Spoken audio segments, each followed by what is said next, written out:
is that right on Rikers Island, they banned like 2 months ago. They banned pornography, any porno magazines from the prison, you know, because I don't know why they did it, but now I just read the headline. Sure, you don't need to know that part, right?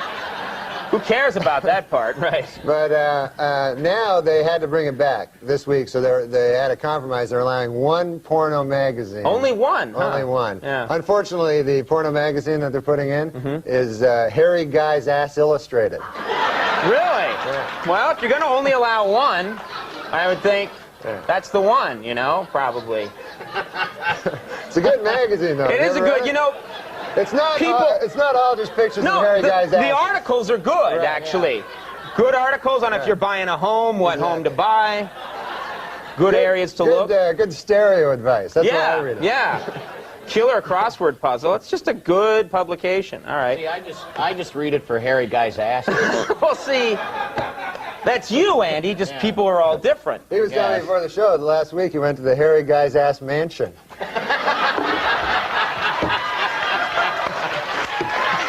Great. Why didn't you... Andy has all the fun. He gets to all the big celebrity parties. Right. Him and Jimmy Kahn. Andy's a fantastic guy. I'm curious about something. And when I say, you know, I used to make jokes at 12:30 about him being gay, that's absolutely ridiculous. But when we were starting out, I will tell you one story about Andy. This is what happened. I'm scared. I was working at Art's the deli coffee shop. Deli and coffee shop, bussing tables. So Andy comes up to me and he goes, "Hey man, I got a way to make some money." I said, "What is your way?" He goes, "I'm going to become a male prostitute." Now I said, "Andy, you're not gay. It doesn't make any sense." He goes, "But a guy has to make a dollar." So I said, "All right, do what you want." You know? So he comes to me the next day and he says, "Hey, I'm buying breakfast." I says, "Why is that?" He says, "I made $450.05 last night." Wow. I said, "What on earth?" He goes, "Yeah, did some tricks there, you know, they call it." So I said to him, "You know, I eat steak and eggs. I eat, you know, expensive." He says, "That's all right. I made $450.05. And I said, "Well, who on earth gave you 5 cents?" He said, "Every one of them."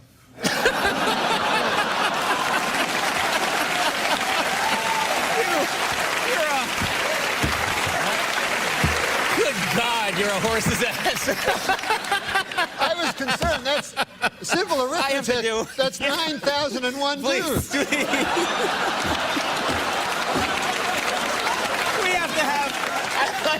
We'll take a break. You don't care anymore. I do like that he picked Kemp. I like Kemp. Oh, yeah? He had a strange thing. Did you hear that quote he said? He said he's closer to minorities than the other candidates because he says he showered with a lot of black guys. Did you hear that? What? He said because he used to be on the Buffalo Bills. That's right, he was a football player. Is that true? He said that? Yeah, he said that the other day. He said he has a closer feel for the minorities because he's showered with so many black guys. But, you know, I don't know if that's, well, how you want to pick your presidents, right? Showered with a lot of black guys? I don't know. I mean... You're picking Dole because he can do an impression. Yeah, you know, your reasons aren't much better. If I was going to pick a guy just because he's showered with a lot of black guys, I'd pick Andy or something like that, you know? You know? People don't have to know that. No, he used to play ball. He used to play college ball. Sure, he was, yeah. In every branch of the armed forces. Start with my jokes. I just want to say, like, I said a thing on last show about Andy enjoying gay porn. Right, I remember you saying that. And I thought later, that was just a stupid thing to do. Well, I guess it was all forgotten until you just brought it up. So, he doesn't like gay porn, you know? He doesn't like gay porn. So anyway. I can't stand gay porn. Right. Gay porn, no thanks. So if you're getting me a birthday present, no gay porn. I'm glad you know, that's great because it really cleared the air. Yeah. I understand you Lent. You take Lent pretty seriously, the Catholic holiday of Lent. Is that the case? Well, you have to give up stuff on Lent. So every year on Lent, I give up stuff. and I made up a list, you know? Oh, really? Of stuff that I gave up. So I have it here in my pocket. Can I read it? I would love to hear what Norm gave up for Lent. Yeah, why I don't have it in my pocket. not? You don't have it? Oh, here it is. It's in this pocket. Okay. Yes, this is a list of things that I gave up for Lent. Okay, ready? I gave up powerlifting. All right, out. Yeah, I didn't want to do that anymore. And then I gave up lifting of any kind. Okay, that's good. And then I gave up dressing up like an incubus. Now that people know what it is, you know. Not going to do that. No. And then I gave up. This isn't a good one. I gave up feeding my cat. You got to break that habit. Yeah, that's not good. Lent's a good time to do that. So that's. Oh, and then I gave up spending thousands of dollars trying to methodically seduce Andy's wife. No more of that, huh? All right, that's very nice. Good for you. What a relief. Plus, it gets in the idea that Andy has a wife. Andy has a Oh, wife. he does, I know. I have a wife. I know. And No, he has a great wife. I don't like it. No, he has an excellent wife. Don't like it. well, Not for okay. me. What we're going to do is we're going to take a quick break, and then we're all going to confer with our lawyers. And then we're going to come back, and we'll have more with Norm MacDonald in just a second. We'll see.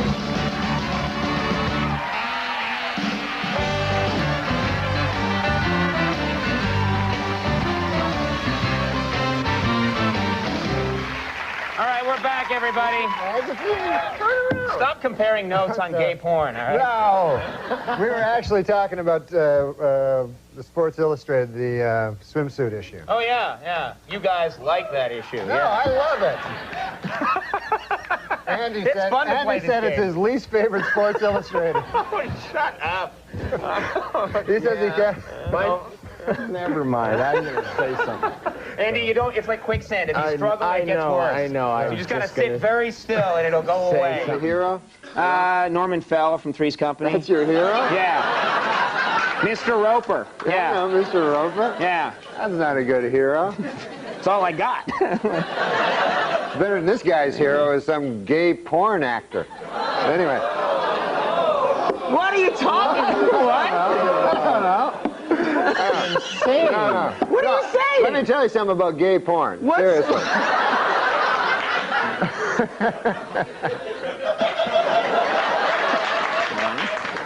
It's fine. That was a long one. Okay. No, I'll tell you something about gay porn. Seriously. Okay. That doesn't mean a guy's gay. I'm not saying that. Because a guy watches gay porn all the time. Cut to a single. Just of Norm, really? Gay porn. I enjoy gay porn. I'm not gay. Gay porn is a genre that just cuts across all demographics. You know? Young people, old people, straight people, the gay people enjoy it. Everybody likes gay porn. But this guy really likes it. No, I don't know. I'm sorry. I heard patriotic music playing behind that speech. No, that's not what I meant to say. I meant to talk about Bob Dole. This guy's my hero. Ruined my reputation, you know. I'll Just tell you in something. passing. This guy is not gay. If anybody's not gay, it's this guy. Oh, I'm so... Seriously. I am so totally straight. Oh, yeah. No, you are. Oh, I love the ladies. No, he does. No, he likes girls. He likes girls. Does this happen every time you try and talk about Bob Dole? You start talking about gay porn. I know, I don't know what that was. But listen, the Bob Dole, I love this guy. He's my hero. He's always been my hero for like the last 18 years since I was very young. And I always liked Bob Dole. And so it was an honor to, now it sounds weird because I was talking about gay porn. But I'm questioning your ability to continue. Because it's hot. I was talking to Andy before the show, and apparently I made a mistake one time in the show where I intimated that maybe Andy was into gay porno. You remember that?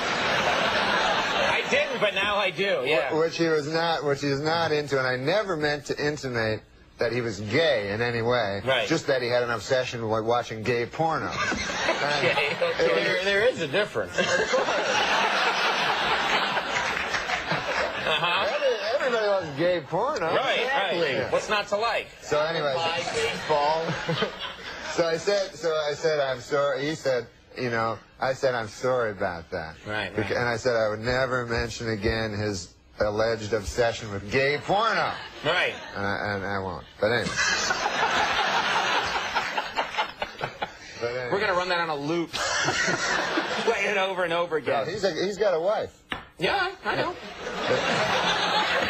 What are you talking about? I know that. Have you ever met her? Yes. Okay, good. What are you talking about? She does exist. She does I know exist. She exists. Yeah. Yeah. That's what I'm trying to tell the people. I don't want them to think that Andy's into gay. And there's nothing wrong with being gay.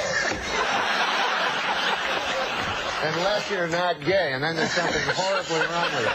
That's when it goes awry? Yeah, that's when it's the worst thing you could be is gay when you're not gay. Right. Andy on this show, man. Oh, yeah. He's got to leave, huh? How bad is that, huh? Yeah. He should stay. You want him to stay. Ah, you should stay. Good move. You should stay. Get him booing. Yeah, you killed everyone's joy tonight. No, I swear to God, though, when you sit on a couch for the living, you should think about not giving that up.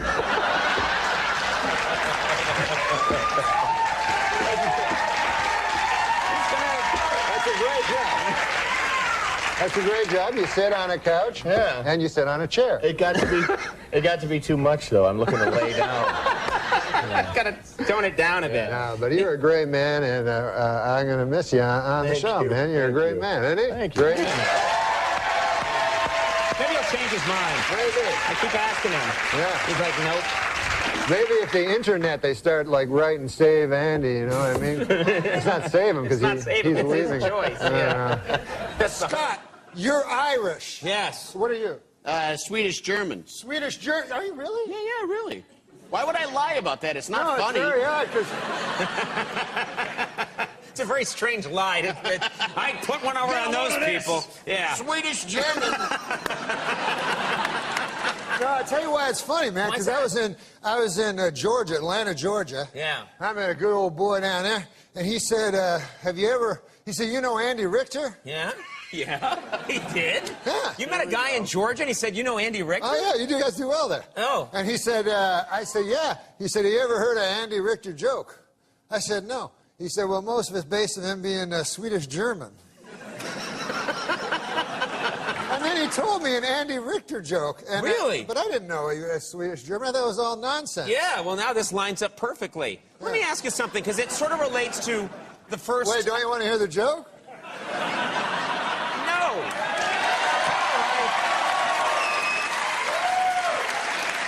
You're down to 6. You're down to 6. All right, this joke will get you back up. You can get him back. Okay. Let's hear the joke. Well, the fellow says, he says, man, he says, you ever hear the time about the old prospector? That's how he tells you. Yeah. He says, man, there was an old prospector, and he was prospecting for gold, and he was having a hell of a time getting any gold. It was an empty stake, I believe. And he said he'd come into town one day. He'd been in the mine for a good 8 months. He said, by God, he said, I'm only flesh and blood. Sure. Yeah. And I need a woman, you know. And so he goes into town. He goes up to the bartender. He says, bartender, he says, man, I've been in that mine for a hell of a long time, and I'm only flesh and blood. I need a woman. Well, the bartender says, hell, there ain't no women in this town. If you want to do any of that business, all we got is Andy Richter, the Swedish German.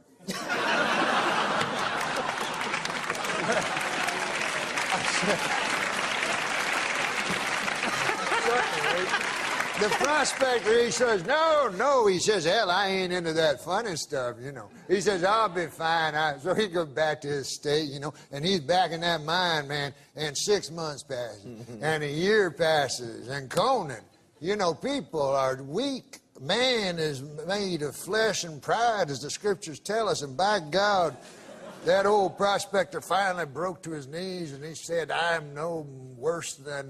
Then he went back to the bar. He was a beaten man. He says to the bartender, he says, hell, man, I've been in that place 2.5 years. A man has needs, and if you say there's no women in this here town, he says, well, I'll have to go for Andy Richter, the Swedish German.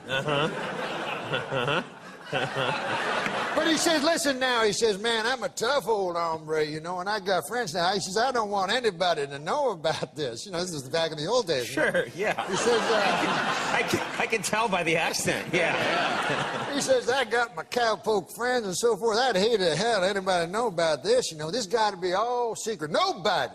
I say, nobody can know about this. Bartender says, well, 4 people will know about it. How do you figure that? He says, well, he says, I'll know about it. He says, you'll know about it. Andy Richter, the Swedish German, will know about it. And the feller that has to hold down Andy will know about it. Why?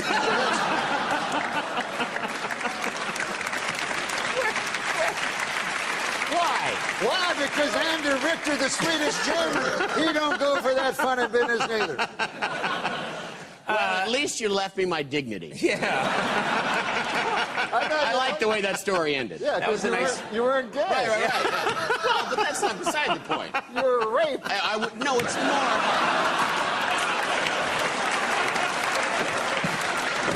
It's more that I wasn't prostituting myself. That's what I was getting. You're such a horrible man. No, You were on basic cable, but it's still valuable airtime. I don't know about that. You know, in Georgia, they say there's a whole subgenre of Andy the Swedish German joke. That's what the guy told me. Well, you know what? I asked you, how are you? Yeah? And you went into, I believe, a 48-minute joke. Oh, which I'm sorry. was fantastic, but now we have to take a commercial break. Are you kidding me? What? Yes! I'm about to grow my beard back if I don't... Meanwhile, O.J. himself may have some explaining to do. For months, he has denied hiding financial assets, including valuable sports mementos, from the Brown and Goldman families. But earlier today, Simpson pal A.C. Cowlings was stopped as he tried to leave the country. In the backseat of his Bronco, police found O.J.'s Heisman Trophy, disguised with a tiny fake beard. More bad news for O.J. Simpson. This week, a Los Angeles court ordered him to turn over his Heisman Trophy to the Goldman family. In addition, the same court may order Simpson to surrender a coffee mug inscribed, "World's Greatest Husband."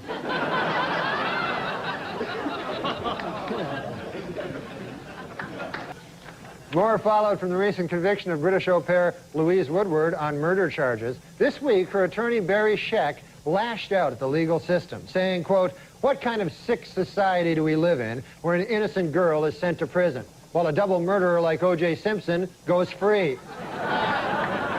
Kind of a... In a statement with profound legal implications, the FBI announced this week that for the first time, its experts can now identify an individual with 100% accuracy through his DNA. And really, when you think about it, the timing could not have been better, said former football great O.J. Well, this week, after a Los Angeles restaurant refused to seat him, O.J. Simpson demanded and got $500 in compensation. In addition, the restaurant must now offer separate murderer and non-murderer sections.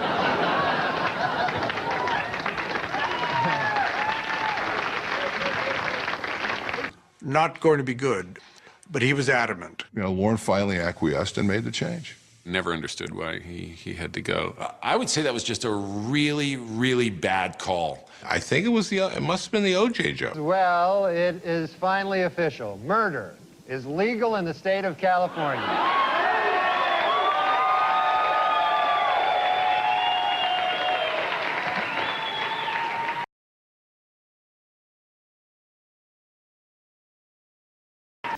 Potential jurors for the O.J. Simpson case were asked to fill out a 75-page jury questionnaire this week. In the entire state of California, only one person got a perfect score. Chow Ming Wu, who after the trial plans to attend Caltech. By the way, you can now purchase a bronze statue of the Juice for only $3,395. And for an even $5,000, you can buy one that Al Cowlings has kissed the ass of. O.J. Simpson's new fitness video was released this week, and hitting the shelves next week, Simpson's newest video, Dorf on Stalking.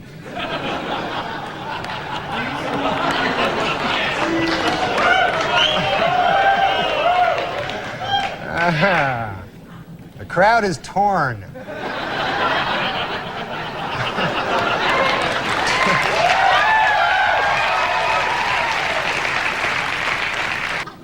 According to retailers, the most popular Halloween mask this year is O.J. Simpson. And the most popular Halloween greeting is, "I'll kill you and that guy who's bringing over your glasses," or treat.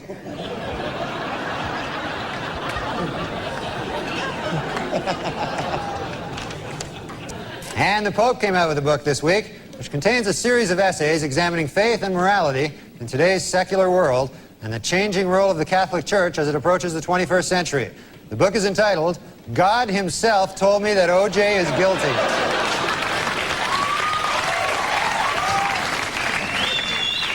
In other book news, Prince Charles released an autobiography in which he states that he never loved Princess Di and that his father pressured him to marry her.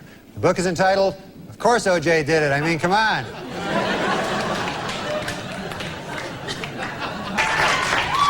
In his book, O.J. Simpson says that he would have taken a bullet or stood in front of a train for Nicole. Man, I'm going to tell you, that is some bad luck when the one guy who would have died for you kills you. That's probably... You don't get worse luck than that. And O.J. announced this week that he's coming out with a new book called I Want to Tell You. And if it's successful, O.J. will work on yet another book entitled From Football to Prison, My 25 Years of Showering with Other Men.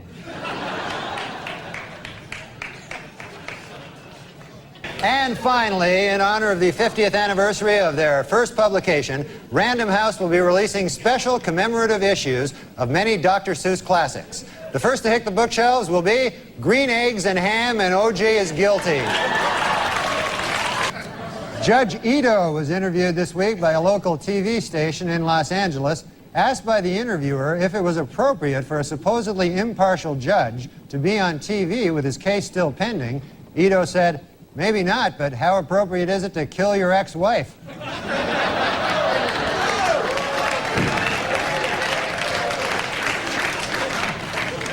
It was revealed today that O.J. Simpson told police that Nicole Brown Simpson used to beat him up. He also claimed that she and Ron Goldman killed him.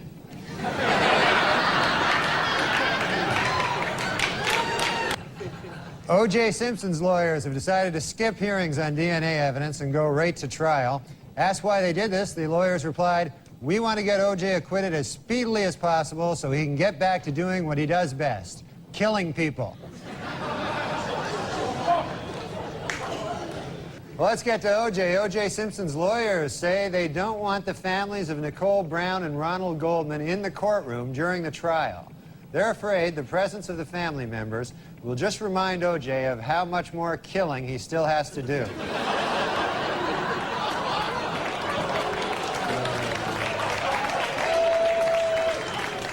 Well, O.J. Simpson's lawyers stopped feuding this week, finally. The Dream Team, F. Lee Bailey and Robert Shapiro, were able to put aside their differences and express their admiration for each other after O.J. threatened to cut their heads off.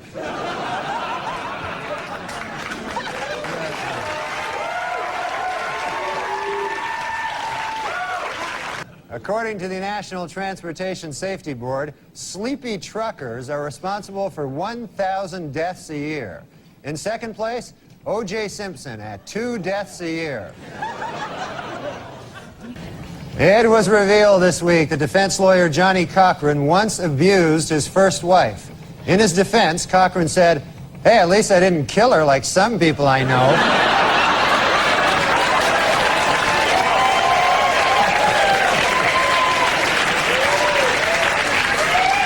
Tomorrow, Judge Lance Ito will take O.J. and the jury on a tour of the now famous crime scene. For the jury, it will be their first look at the actual location. Of course, for O.J., it will be just a case of been there, done that. Judge Lance Ito was happy with the jurors' field trip to the crime scene last week. It went off without a hitch, said Ito. Not one murder. O.J.'s pal Al Cowlings now has a 1-900 number. For $2.99 a minute, Cowlings will tell callers that O.J. is innocent. And for $3.99 a minute, he'll try to do it without laughing.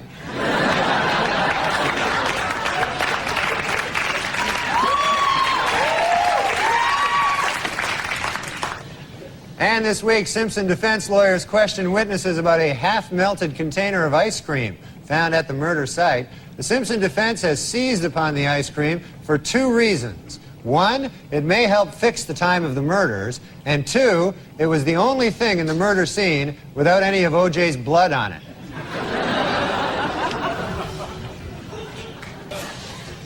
To illustrate the point that their client is running out of money to defend himself, O.J. Simpson's lawyer said this week that if he had to do it over again, after killing his victims, O.J. would now rob them as well. That one you find troubling? We went. F. Lee Bailey said this week that if the defense only knew what Ron Goldman's last words were, they might be able to find the real killer. You know, if you ask me, Goldman's last words were probably, hey, you're O.J. Simpson.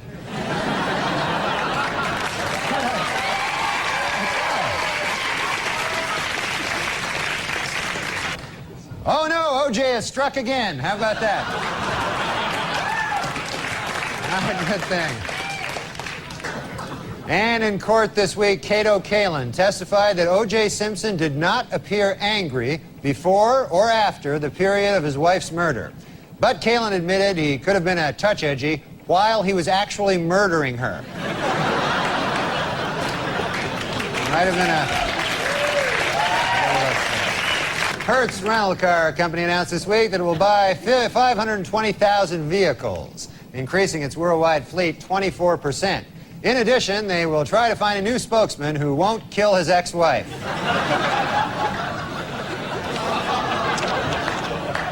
This week at the O.J. Simpson trial, the infamous bloody glove was finally introduced into evidence, and O.J. didn't help his case any by blurting out, "There it is, I've been looking all over for that thing."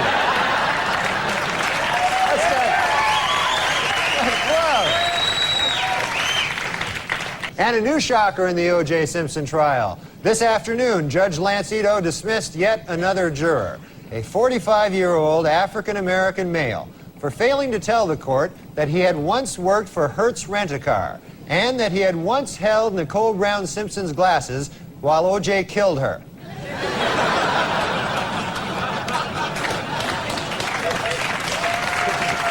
Dismissed Simpson juror Jeanette Harris revealed in interviews this week that the jury is torn by dissension and is already divided into two camps, those who think he is guilty and those who are really, really stupid.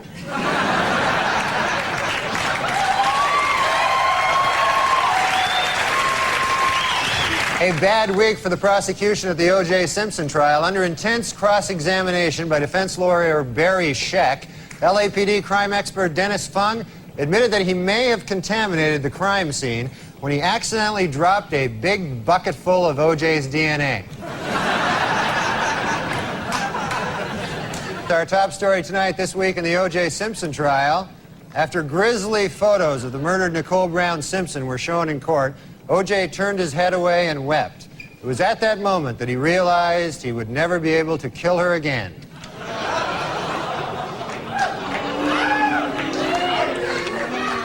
Well, in a questionable move by the defense team this week, O.J. Simpson demonstrated how to stab two people at the same time.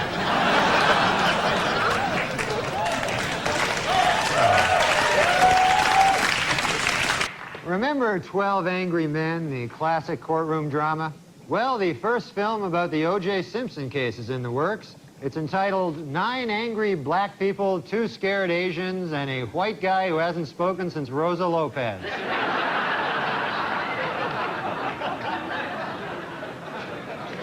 Testimony during the final week provided some spellbinding moments. In a brilliant move during closing arguments, Simpson attorney Johnny Cochran put on the knit cap prosecutors say O.J. wore the night he committed the murders.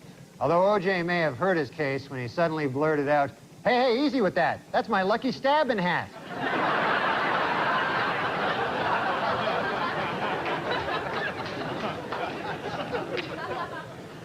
Well, the trial of the century is over. Late yesterday, the fate of O.J. Simpson, the most famous murder suspect in United States history, was placed in the hands of the jurors. They must now decide whether to free him or get all their heads cut off. Thanks, I'm Norm MacDonald, and now the fake news. Well, it is finally official. Murder is legal in the state of California.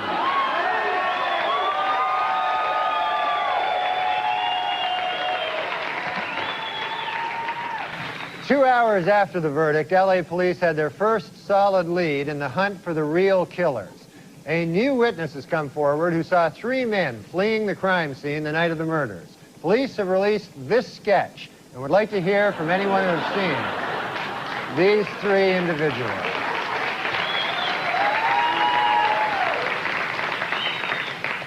On Tuesday at 1:15, the moment the Simpson verdict was delivered, Court TV scored its highest ratings ever. An hour later, the channel went out of business. Well, that covers the main developments in the O.J. Simpson case this week, and after all, other important things are going on in the world. Now more O.J. Simpson. When Simpson trial juror Gina Rodborough returned home this week, her little girls were delighted to have her back. And no wonder. She lets him get away with murder.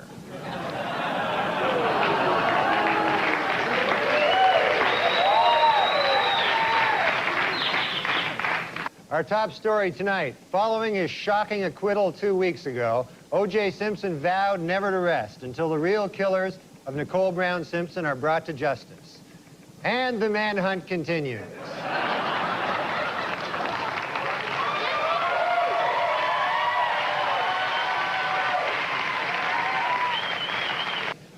After initially vowing never to rest until his wife's killers are brought to justice, O.J. Simpson this week changed his pledge slightly.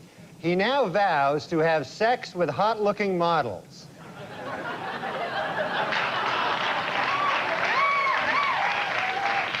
Meanwhile, this week, O.J. took girlfriend Paula Barbieri to see the erotic murder mystery Jade. Other moviegoers took the couple's presence in stride, though they did become uncomfortable when O.J. repeatedly shouted out, "You call that a stabbing?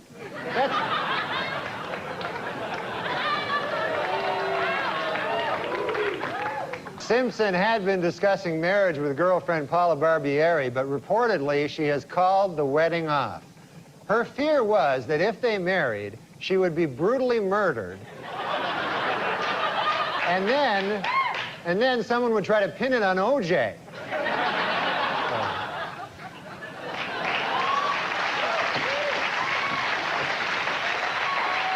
The L.A. District Attorney's Office has given Marcia Clark and Christopher Darden bonuses of over $10,000 for, quote, lengthy hard time duty, unquote, in the O.J. Simpson case. A spokesman for the DA said that the prosecutor's bonuses would have been even higher, except for the fact that they let a killer go free.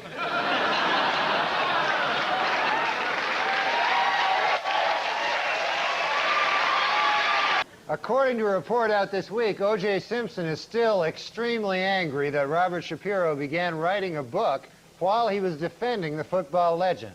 However, Simpson is extremely pleased that he got away with killing his wife and that waiter.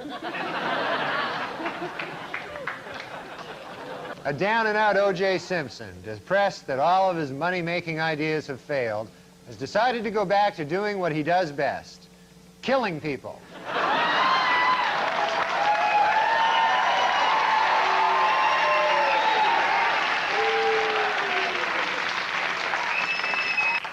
In a surprise move, O.J. Simpson has offered to give an interview to CNN with, quote, absolutely no ground rules. But interviewers Greta Van Susteren and Roger Cossack have asked for one. Don't kill us.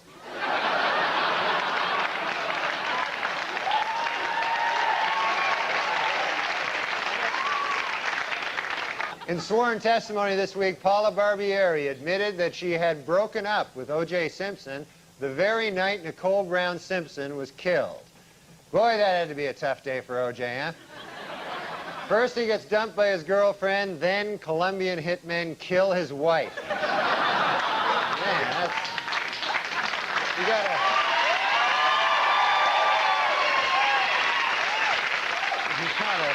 In an effort to raise money for his enormous legal bills, O.J. Simpson this week began marketing a video which attempts to prove his innocence. Should the tape not sell, Simpson has a backup idea, his very own video of the actual murders themselves.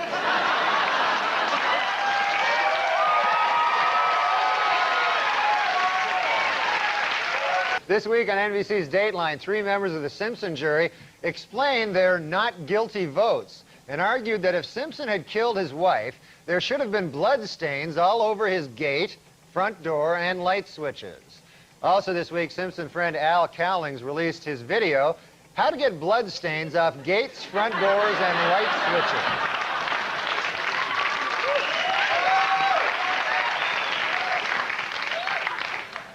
In his civil court deposition this week, O.J. Simpson denied under oath that he ever punched, kicked, or slapped his ex-wife, Nicole. Oh, great. As if O.J. isn't busy enough tracking down the real killers. Now he's got to track down the real wife-beater, too. This guy is crazy. And in Brentwood, O.J. himself was spotted manning a lemonade stand with his daughter, Sydney. Asked by reporters why sales were so poor, O.J. replied, "Beats me," and then he went back to cutting lemons with a giant knife.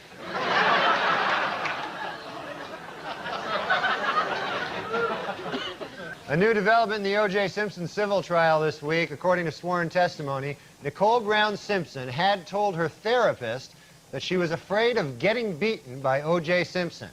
Asked why he didn't report this earlier, the therapist said, "I was afraid of getting beaten by O.J. Simpson."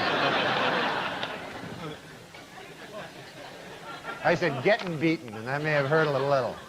According to a Senate Committee on Violence, Denise Brown has done more to bring attention to the cause of battered women than any other person. Well, almost any other person. Once again, O.J. gets the short shrift. In Los Angeles this week, Lyle and Eric Menendez were found guilty of first-degree murder. So, to review California law, it is killing your wife, legal. Killing your parents, illegal. A shocking new development in the O.J. Simpson case. Late this afternoon, a high-ranking official in the Los Angeles Police Department admitted to Geraldo Rivera that the police did conspire to frame O.J. Simpson for the murders of Nicole Brown and Ron Goldman. However, they called the conspiracy off when they got to the murder scene and found that O.J. really did do it. While in England, where he spoke at Oxford University, Simpson had defended actor Marlon Brando's criticism of Hollywood Jews. Later, from his island hideaway, Brando sent O.J. a telegram which read, "You're not helping."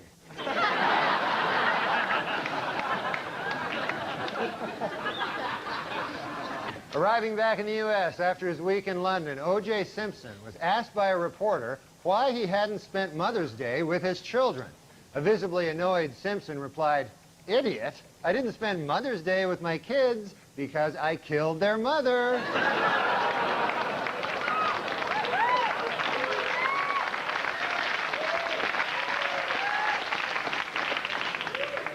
Well, more O.J. Simpson news. On Friday, the Juice officially endorsed Bill Clinton for president, adding, quote, "I'd like to help him any way I can." To which the president replied, "Well, there is one thing."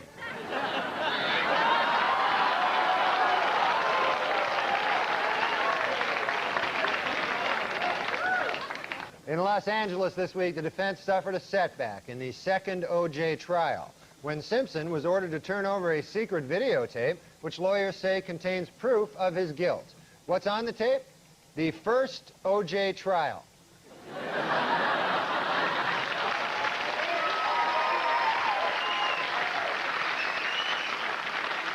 Finally this week, lawyers in the new O.J. Simpson trial actually found a prospective juror who claims to know nothing about O.J. Simpson, the murders, or the first trial, and who told the court, quote, "I don't even know when it started or ended." Unfortunately, the man had to be disqualified when it was learned that he had been a juror in the first O.J. trial. During a recent interview on 2020, longtime O.J. Simpson friend Robert Kardashian said he now believes Simpson may be guilty. Though he did add that had he believed O.J. was guilty at the time, he never would have agreed to hide his bloody clothes and knife. At his civil trial in Los Angeles this week, O.J. Simpson attorneys began their case with an attack on Nicole Brown Simpson's character. Outraged Brown family lawyers responded, quote, "Nicole is a victim. No matter what she did, she certainly did not cut her own throat." To which Simpson's attorneys replied, "On the contrary, that is precisely what we intend to prove." At the Simpsons civil trial this week, O.J. and Fred Goldman got into an explosive shouting match. Mr. Goldman bellowed at O.J., "Don't give me that damn look," while O.J. shouted back, "I wasn't even looking at you. You're just mad because I killed your son."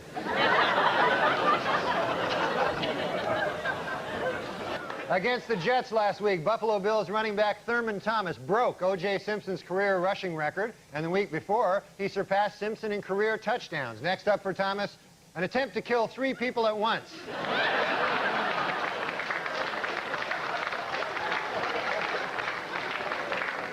O.J. Simpson was in a different courtroom this week, attempting to regain custody of his 2 children.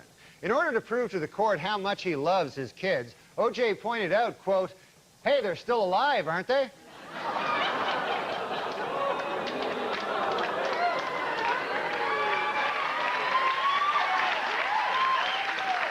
This week in Los Angeles civil court, an FBI expert testified that shoe prints left by the killer exactly matched shoes belonging to O.J. Simpson.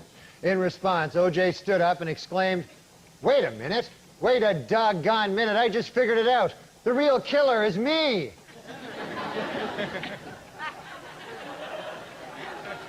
According to researchers in Australia, koala bears have fingerprints so close to those of human beings that they could easily be mistaken by police at the scene of a crime. It should be noted, however, that the research was funded by O.J. Simpson. So, our top story tonight comes from the O.J. Simpson civil trial, where this week it was revealed that in his first interview with police, Simpson had refused to take a lie detector test. His reason? It detects lies.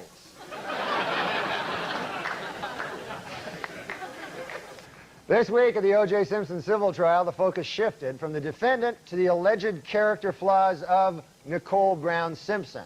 Attorney for O.J. hammered away at her lifestyle, citing sexual promiscuity, drug use, and the fact that she married a double murderer.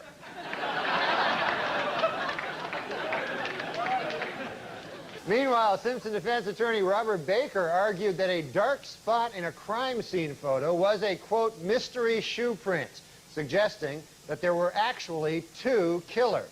O.J. hopes this will support his theory that he did not act alone.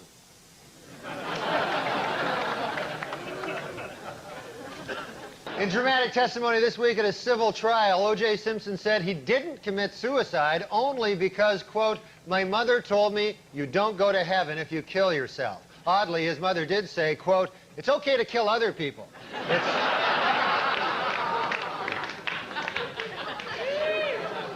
In a unanimous verdict this week, a Santa Monica jury found O.J. Simpson liable for the wrongful deaths of Nicole Brown Simpson and Ronald Goldman, awarding the plaintiffs damages of $8.5 million.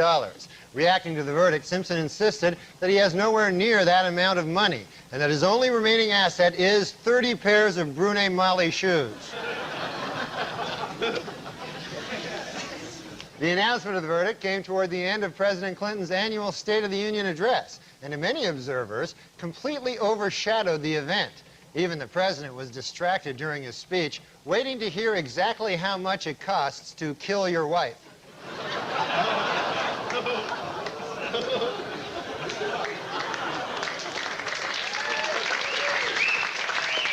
Our top story tonight, this week at the civil trial of O.J. Simpson, the jury, which had earlier found him liable in the deaths of Ron Goldman and Nicole Brown Simpson, this week tacked on an additional $25 million in punitive damages. On hearing the news, Simpson declared, quote, "This is far from over." Asked to clarify that statement, O.J. said, quote, "I'm going to kill more people. What do you think I meant?" The first place in Weekend Update's Most Romantic Valentine contest goes to David Della Fera of Kearney, New Jersey. Yesterday, Mr. Della Fera, who works as a fireman here in the city, climbed the ladder of a fire truck up to the third-floor office window of his girlfriend, Alexandra. There, with a dozen roses and a wedding ring, he proposed to her in front of all her co-workers. Congratulations, David. And coming in last place for the third year in a row, O.J. Simpson. At a book signing in New York this week, Fred Goldman once again offered to forget the millions owed to him by O.J. Simpson if he would simply admit to the Brentwood murders. A visibly annoyed O.J. responded, "Why in the world would I do that when I have no intention of paying you anyway?" More bad news for O.J. This week, HarperCollins reached an agreement with the Brown family to publish his late wife's diary. Especially troublesome to Simpson is this final entry. "Dear Diary, I have to run now because O.J. is here to murder me." And also the guy who returned my glasses. I think he might murder him, too. Also this week, a California newspaper revealed that O.J. Simpson was awarded custody of his children mainly because a court-ordered psychological test showed that he is a loving father. It should be noted, however, that the same test also showed that he was a loving husband.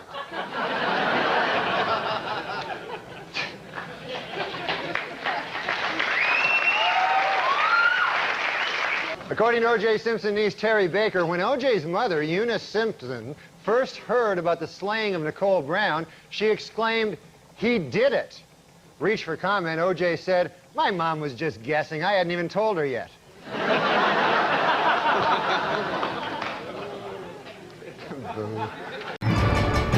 Weekend Update with NORM MACDONALD.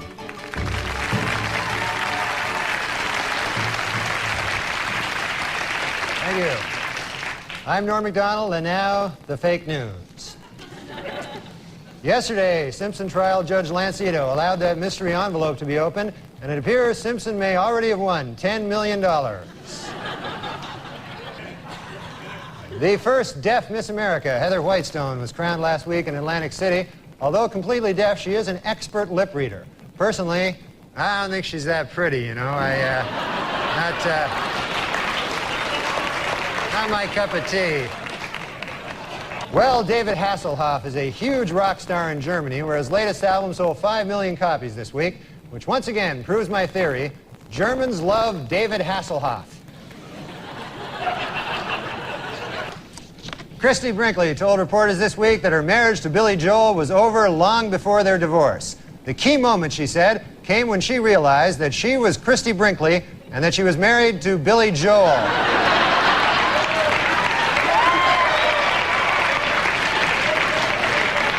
And in a related story, this week marked the 5,000th performance of the Broadway musical Cats. It also marked the 5,000th time a guy turned to his wife and said, "What the hell is this?"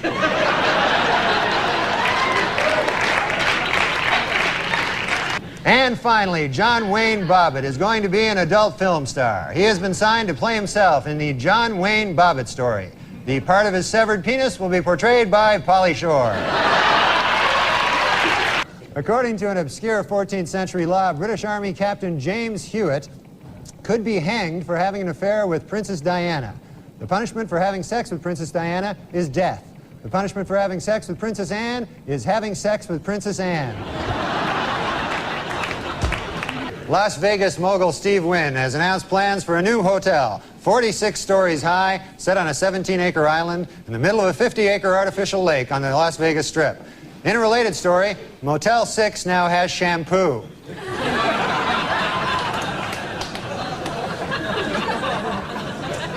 Well, a beef-flavored water for dog hit stores this week, and dogs are eagerly anticipating the arrival next month of the newest water flavor, other dogs' asses.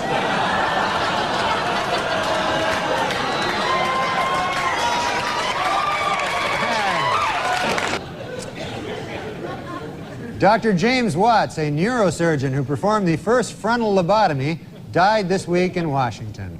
If you recall, a lobotomy involves drilling holes in the skull and then inserting and rotating a knife to destroy brain cells.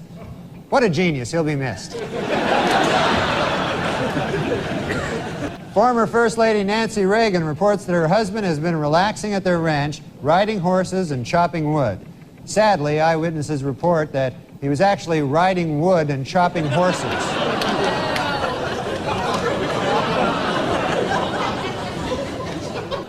Ted Kennedy says now that he's won re-election, he can finally relax, get off that crazy diet, and really let himself go.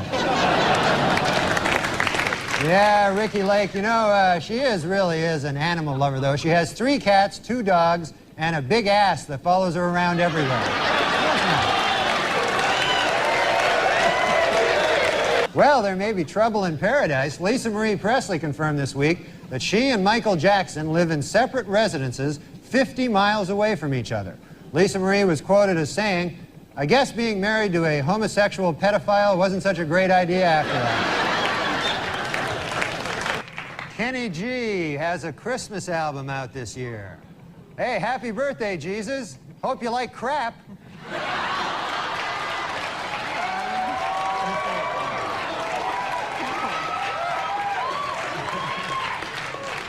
Well, a study this week reports seafood is good for you unless it's fried. Yet another groundbreaking story from the pages of the medical journal, Duh.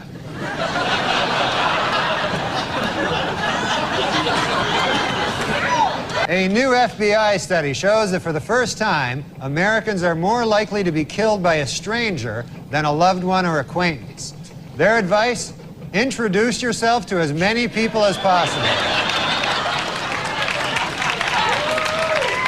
A sheepdog carrying $250,000 worth of cocaine in its stomach was found at JFK Airport earlier this week. A customs agent got suspicious when he saw 2 airline employees taking turns sniffing the dog's ass.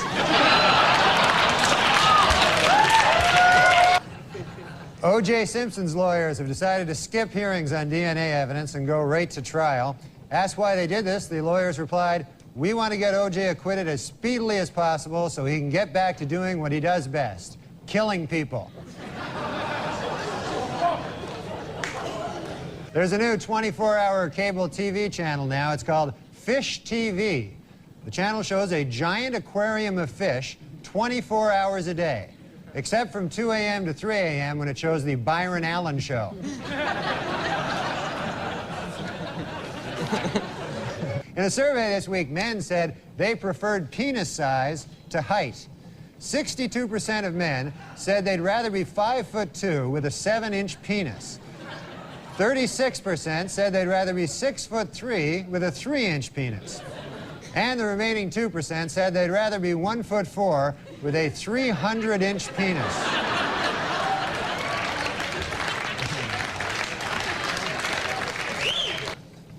Here we see the president and the first bitch.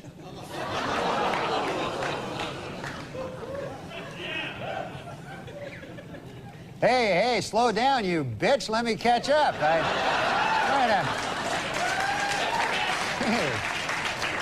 A 51-year-old cosmonaut set a world space endurance record this week after spending 367 days aboard the Russian space station Mir.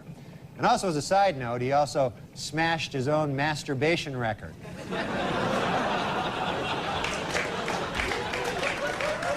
In Walnut Creek, California, anyone who turns in his gun can get free therapy.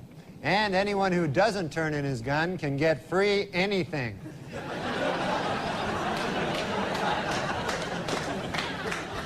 According to a controversial new biography, Elizabeth Taylor likes her lovemaking loud, rough, and frequent. Coincidentally, that's also how she likes to eat. Well, it's official. There you go. Michael Jordan is leaving baseball to return to basketball. It is unclear whether the media will now refer to him by his old basketball nickname, Air Jordan, or his more recent baseball nickname, Senior Crappy. Newlyweds Tommy Lee and Pamela Anderson had their first argument this week. He wants kids, while she wants fake kids.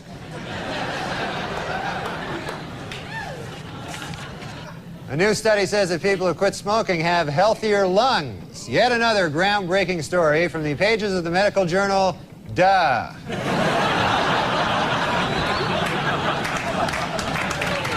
And in court this week, Cato Kalin testified that O.J. Simpson did not appear angry before or after the period of his wife's murder. But Kalin admitted he could have been a touch edgy while he was actually murdering her.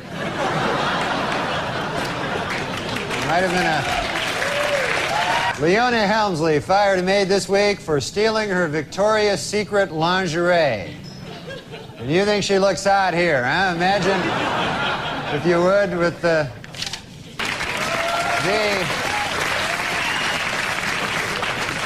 Hertz rental car company announced this week that it will buy 520,000 vehicles, increasing its worldwide fleet 24%.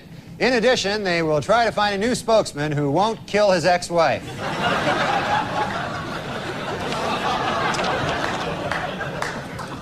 And finally, the Diamond Council of America advises that men spend 2 months' salary on an engagement ring, while the American Housing Company suggests that you spend 25% of your salary on rent. Interestingly, the U.S. Crack Association recommends that you spend all your salary on crack. In medical news this week, scientists report there may soon be a vaccine for drug addicts, which completely eliminates the craving for cocaine. They caution, however, that the vaccine is extremely dangerous, highly addictive, and costs $10,000 a gram. This week at the O.J. Simpson trial, the infamous bloody glove was finally introduced into evidence, and O.J. didn't help his case any by blurting out, "There it is, I've been looking all over for that thing."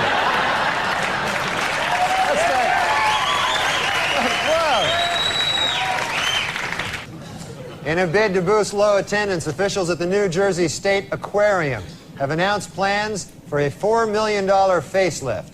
In addition, flashing neon signs will be placed outside the aquarium, stating that the fish are, quote, all nude all the time. Julia Roberts told reporters this week that her marriage to Lyle Lovett has been over for some time.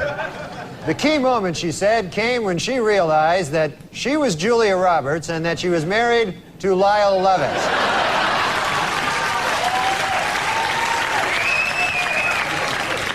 Last week, Duchess of York Sarah Ferguson visited the Big Apple and showed off her 14-pound weight loss. Hopefully, this will not interfere with her official duties of sitting on her fat ass all day long. Well, singer Willie Nelson, who was arrested recently in Texas for marijuana possession, saw the charges against him drop this week. A judge ruled the arrest had been illegal because police didn't have probable cause to search his car for pot. How about the fact he's Willie Nelson? Well, the magazine POV came out this week with a list of the best and worst jobs to have in the next century. Their 3 best were, in this order, multimedia software designer, management consultant, and interactive advertising executive. While their worst, for the 3rd year in a row, crack whore. Dismissed Simpson juror Jeanette Harris revealed in interviews this week that the jury is torn by dissension and is already divided into 2 camps, those who think he is guilty and those who are really, really stupid.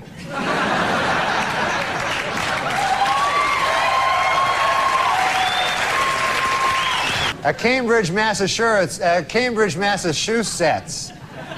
juror found City Councilman William Walsh not guilty of malicious destruction of property after he removed 2 dildos from a sculpture in the City Hall annex. Walsh's defense was that he was walking by, saw them, and said to himself, "Hey, free dildos." Look at there. Well, Premiere Magazine's list of the 100 most powerful people in Hollywood hit the newsstands this month. In an odd bit of ranking, Demi Moore was ranked number 28, while her breasts were ranked 20 and 21. So, at a press conference this week, Washington Mayor Marion Barry said he wants private businesses to provide 5,000 summer jobs for a district youth program. He also wants some crack. At Virginia Commonwealth University, a professor is being sued following revelations that he spanked one of his students. It was the student's parents who first became suspicious when they asked, "What kind of marks are you getting?" And she replied, "Big red ones on my ass." So, for the 5th year in a row, People magazine has named John F. Kennedy Jr. one of its 50 most beautiful people. Meanwhile,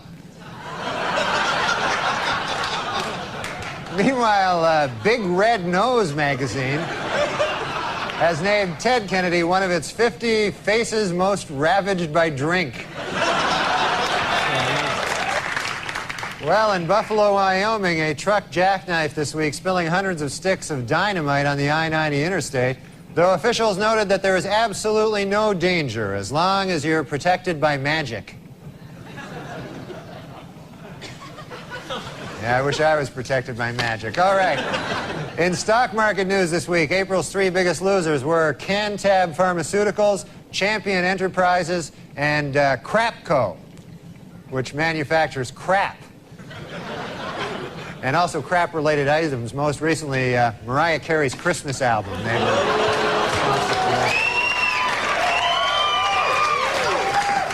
Due to expected cutbacks in funding for PBS's The Frugal Gourmet, has announced that he'll be changing his name to The Cheap Bastard.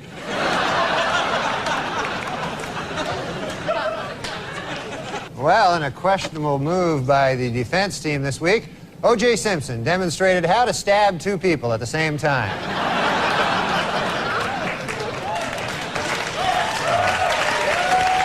Well, Gary Busey left the hospital this week after overdosing on cocaine last Friday. Doctors say Busey is okay and he should be back in the hospital in no time.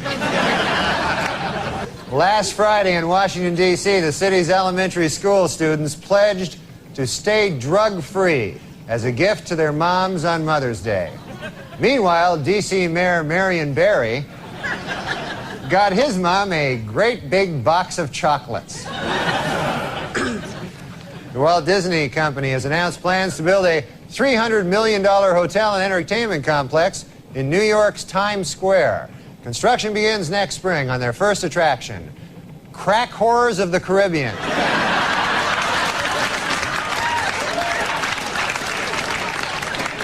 The American Academy of Pediatrics has released an updated list of unsafe baby products. Topping the list this year is the really, really, really, really high chair.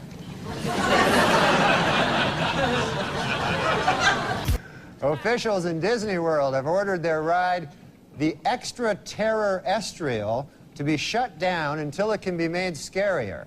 When the attraction reopens in 2 weeks, it will be exactly the same, but missing 6 bolts. The United Paramount Network's new show, Star Trek Voyager, finished in first place Monday night with a 14.7 rating.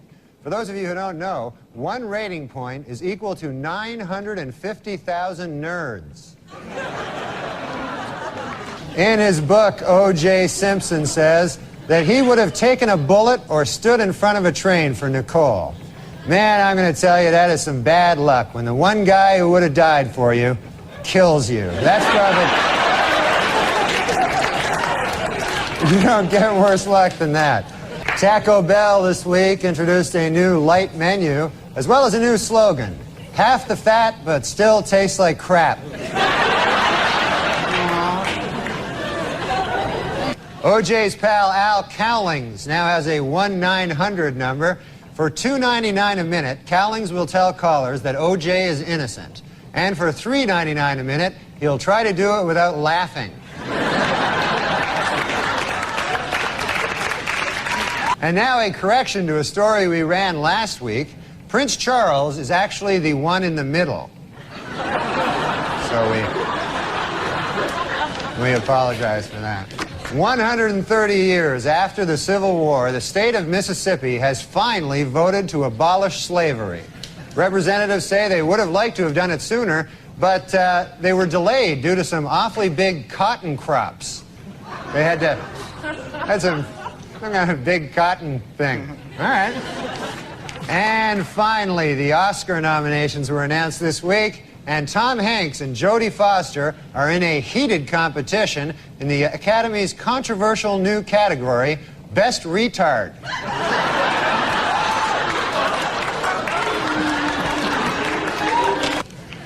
Well, there's good news this week from strife-torn Ireland, where a historic peace agreement has just been signed. Gee, I wonder if anyone will celebrate by drinking. New medical research shows that men and women have different food cravings, men preferring meat and women preferring sweets. Scientists trace this back to caveman days, when men had to go out and hunt for food while women sat on their fat asses eating chocolates.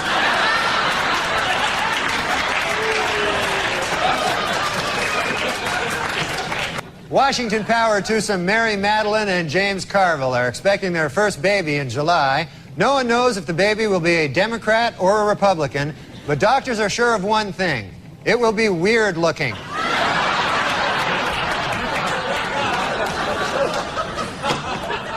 This was Colin Ferguson's first week in prison. Ferguson has reportedly dismissed his cellmate, and from now on he will be acting as his own bitch.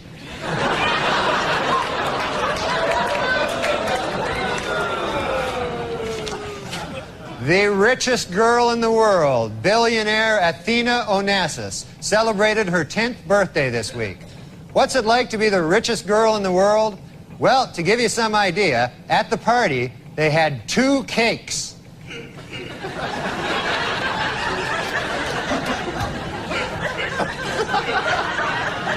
Due to a change in policy, Amtrak employees will no longer be able to kick homeless people out of Penn Station based on the way they look. From now on, they will have to go solely on urine stench. Some teenagers are snorting or injecting Ritalin, a drug prescribed to treat attention deficit disorder in children. Drug abuse experts warn that Ritalin can cause accelerated blood pressure, along with enhanced mental alertness, a surge of energy, and an increased sense of self-confidence. And remember, kids, those are bad things.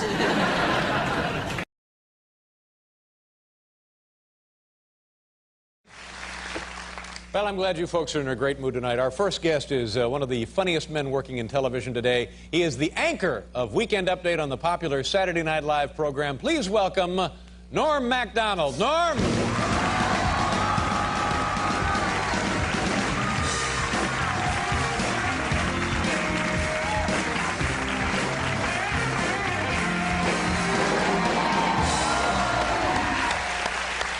How you doing? I'm doing good. Oh. No, that's all right. I'm just slow. That's okay. Happy New Year, buddy. Happy New Year to you. Thank you very much for being here. Yeah. You don't mind if I ask you a question? What's that? I hear this story, and there's like this press release that you get your ass fired. Is that true? No, you didn't get fired. Yeah, they fired me. No, they didn't fire you. No, I'm serious. I talked to a guy that said I'm fired. Fired from your television job? From on the Weekend, you know, I do the news segment. Yeah, the Weekend Update. Yeah, and I do the jokes. Sometimes, many times, the best part of the show. Yeah. But it's all a matter of opinion. That's your opinion. It's my opinion, yeah. But then the guys that can fire me, that's not their opinion. Now, why would they fire you? Well, who fired you, first of all? Let's get some names here. Let's get this on the record. Well, I don't know the guys, because the guys I work with, like Lorne Michaels and stuff. Did Lorne Michaels fire you? No, he didn't. He didn't fire me. Right. He likes me and stuff. Well, it's his show, isn't it? I thought it was his show, yeah. But, well, then how can a guy come in from the outside and fire you? Somebody from ABC fired you? No. They're NBC. What happens is you work on the show, and then there's these guys that hang out, like, in the halls. Yeah, we got them here. We got them here. And they're called executives. They're NBC executives, right? Yeah. And then I'd see them. I didn't know who the hell they were, what they did, you know? Now I know what they do. They fire me from Weekend Update. But they said that this guy, Don Ohlmeyer, turns out to be the president. Yeah, now I know Don Ohlmeyer, and just between you and me, he's an idiot. Oh.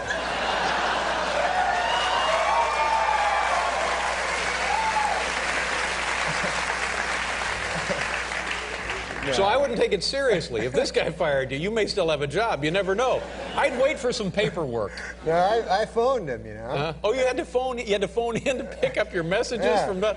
Oh, man. Yeah, so I said, hey, you don't know what to say. You're like, hey, how's it going there? You know, you're trying to talk about something else. Yeah. Did you have a turkey there for the thing or whatever? I don't know. And then, so he goes, oh, yeah, I'm firing you there from the show. And then I said, oh, that's not good. You know? And then I said, why is that now? And he goes, oh, you're not funny. Yeah. And then I said, holy Lord, that's even worse news, you know? He goes, no, I don't got nothing to fall back on. No. Yeah, he's a good man. Well, he just fired you. What do you mean he's a good...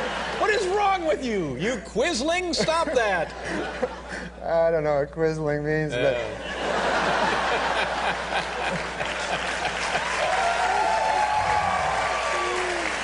But I mean, to me, like, you know, you have to be philosophical about these things. I mean, at first, like, when I found out, you know, I was upset. But then, you know, I really started to think about it, you know, and plus I drank a lot of whiskey. And then afterwards... off it a little, I'm yeah, guessing. I just thought, like that. But then the next day I sobered up and I remembered, you know, that I still had some whiskey left. So you went right back to it. Yeah. But now, Norm, far be it for me to tell you how to lead your life or your career, because Lord knows you've been very, very successful. But if the guy says to you, we don't want you on the Weekend Update, and that's like your signature piece. Yeah. You're kind of like the anchor man, not only of that segment, but of the entire Saturday Night Live show. If things aren't going great, they give the ball to you. You're the damn quarterback, Norm. You're the one who punches it over the goal line for pay dirt.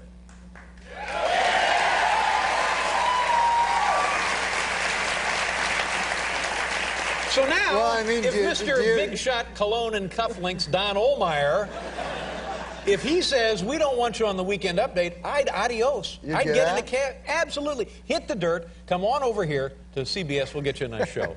We'll put you together a nice show for you. All right. You're no quisling. I've never been called that. Well, now, will you stay on the rest of the show?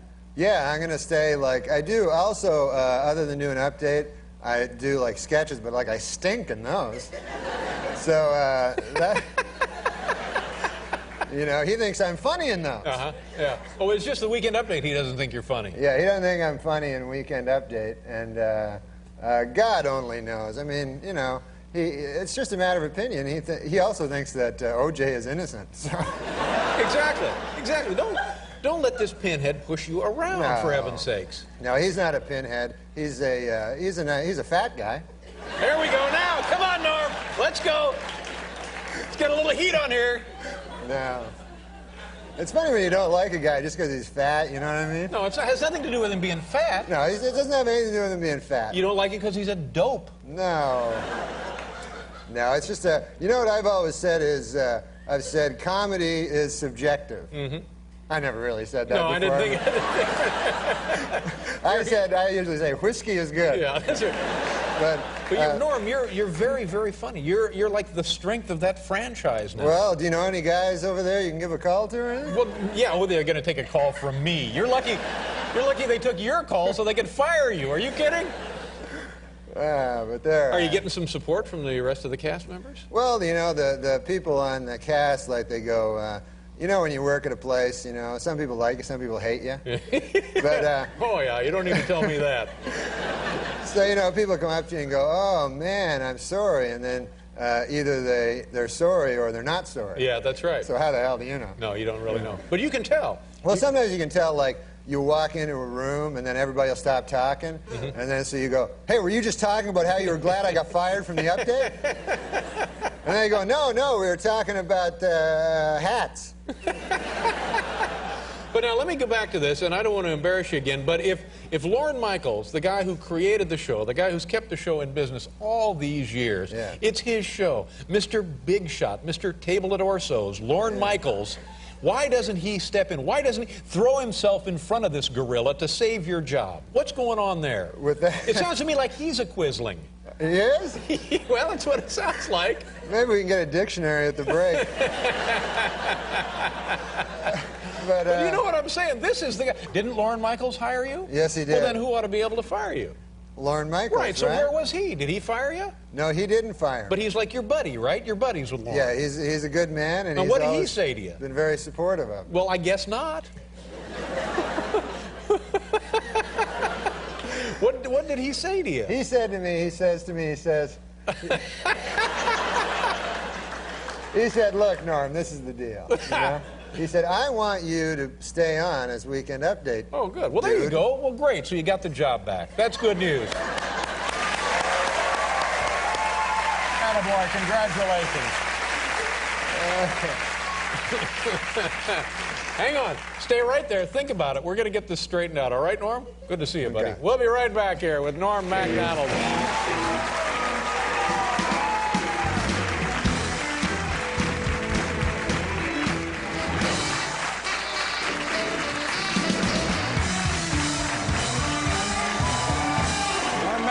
Is here from Saturday Night Live.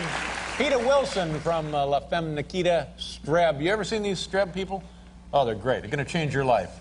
What do you got there, Norm? You looked up quisling. Yeah, I looked up what does it say? quisling. Yeah. And also, do you know what quizmaster means? Yeah. That'd be like Alex Trebek. Yeah, I knew that. No, quisling is a master of ceremonies on a game show. There you go. Now, quisling is a traitor who serves as the puppet of the enemy occupying his country. Exactly. That's what I'm talking about. Thank you very much. Norm MacDonald, you, sir, are no quisling. I thought I was dumb when I didn't know what quisling was. Yeah. I think I'm even dumber now because I still don't know what it is. So now, Norm, a couple of things come to mind here. This seems so preposterous to me, so unfathomable, so unreasonable that I'm guessing, oh, it's like a stunt, like a publicity stunt, like big-time wrestling or something. Is that kind of deal? Where you and Don Ohlmeyer will have a feud and you'll wrestle on the show or something for your job, one of those deals? No, I like Don Ohlmeyer. Oh, no, how can you like... This weasel fired you! No, but he doesn't think I'm funny. And yet you like the man. Sure, I mean, you know. Here's what. A lot of people don't think I'm funny. Enjoy your complimentary beverage.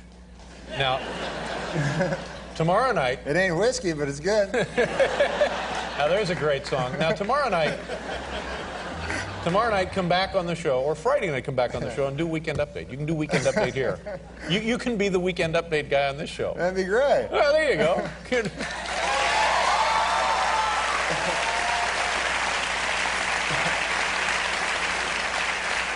Now, who's taking your place on the Weekend Update?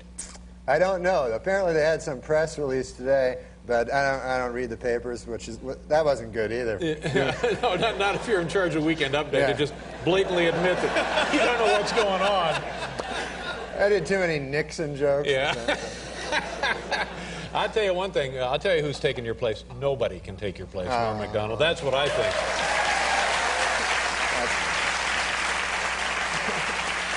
You don't seem to be taking this too hard. You seem to be taking it pretty well. Well, I mean, I don't know, because if somebody doesn't like you, then and they own the joint, you know, that's fine. I mean, I don't know. Why would you want to work in that atmosphere? Why wouldn't you want to take a hike and say, well, I'll show you. I'll take my little Weekend Update someplace else and bury you punks? I don't know. I guess I'm a damn quisling or something.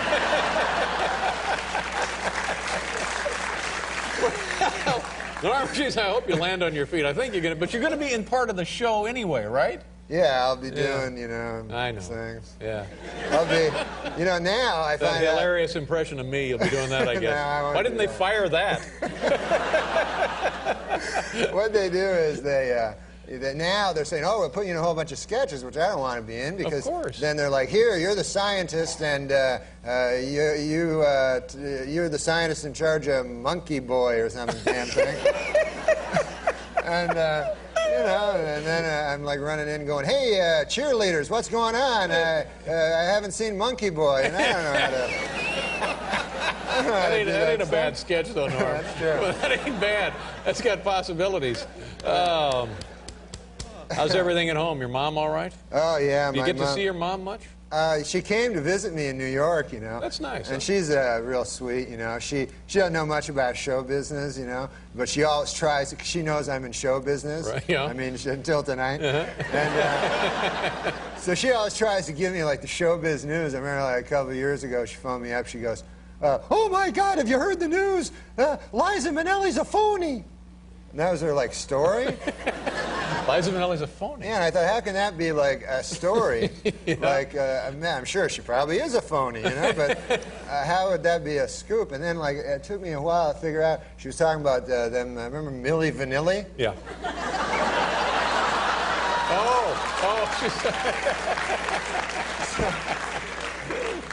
She's, like, into that stuff, you know. She must be very excited and proud, though. I mean, because you work with big stars. Like you've worked with, I know you've worked with Bill Cosby. Oh, yeah, Bill Cosby, man. He's my favorite guy ever since I was young. And I got to open for him at this comedy thing, and he was the greatest. I got to meet him and stuff. And, you know, when you meet these guys, it's so, like, you know, you're in shock or something, you know, because you can't believe you're talking to this guy. And so I told him, I said, you know, he's always funny. He has that funny way of talking. So I go, hey, hi, nice to meet you, Mr. Cosby. And he goes like, yes, yes. You know? Yeah. And then you just laugh, you know? And then, so I go, oh, man, I go, you're my favorite, you know? And ever since I was a little kid, I always listened to you. You're my dad's favorite comedian ever, you know?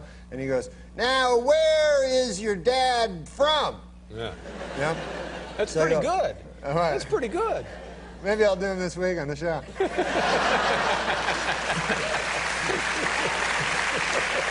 So I tell Cosby, you know, I say, oh, my dad's from Ottawa. So he turns to his buddy Ben as his manager or something, and he goes, Ben, we aren't the Ottawa, you know? And Ben goes, yes, we are playing Ottawa soon. Ben understands everything Cosby says. And he goes, yes, Mr. Cosby, we do have a gig in Ottawa and coming up. And he goes, what is your father? Give me a paper. So he gets a paper and he goes, here, now, write your father's name on the paper. Well, everything's funny as that. If I said that, hey, write your father's name on the paper, No, it's not, no. So he goes, and the pen. The man needs the pen. You know? So I get the pen and the paper, you know. So I'm writing down my father's thing, and then all of a sudden I realize that my father's dead.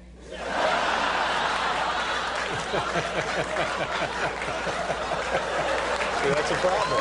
Oh, man. Oh, man. So I panic, you know. I'm in this situation. My dad's been dead 8, 9 years, and I got the paper and the pen, you know. Yeah. And so I know Ottawa's area code, you know, so I write that, and then I'm just writing down, like, random numbers, you know. And then I go, here you go, Mr. Cosby, this is my father still alive's number here, you know. And he's like, hey, I got to get up, you know.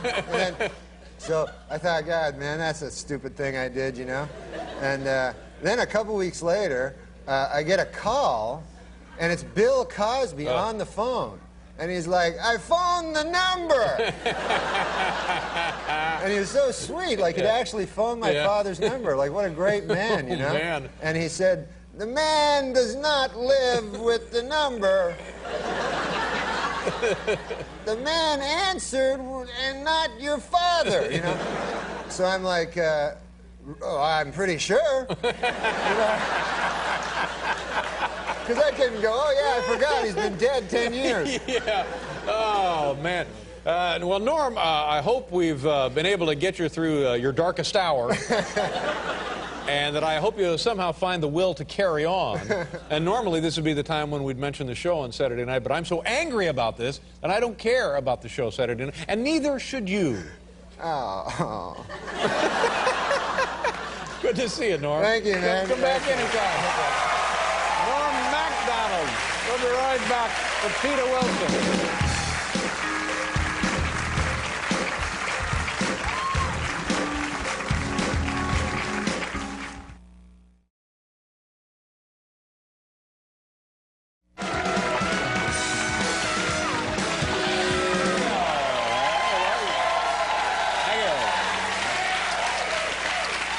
For 5 years, our first guest was the star of Weekend Update on Saturday Night Live, and then he got fired, which makes absolutely no sense to any of us here. He now stars in a brand new film entitled Dirty Work. It opens in May. Here he is, one of our favorites, Norm MacDonald. Norm.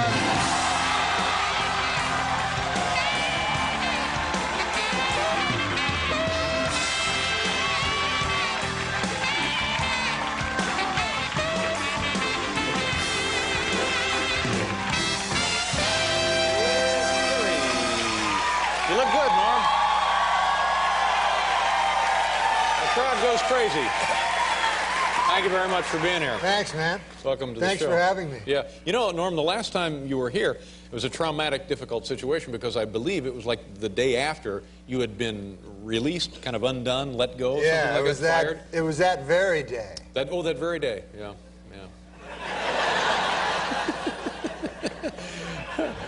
Well, how has it been since then? Well, it's been weird, you know, like, it's been weird. You were just fired, as it turned out, right? Yeah, I got fired. Right. And then when I was talking to you on the show that day, because this guy, Don Ohlmeyer, fired me, and I didn't know the guy, you know, and you kept saying, like, he's an idiot, he's a pinhead, you know, and stuff like that. And I would say, like, he's a good guy, you know. And turns out you were right.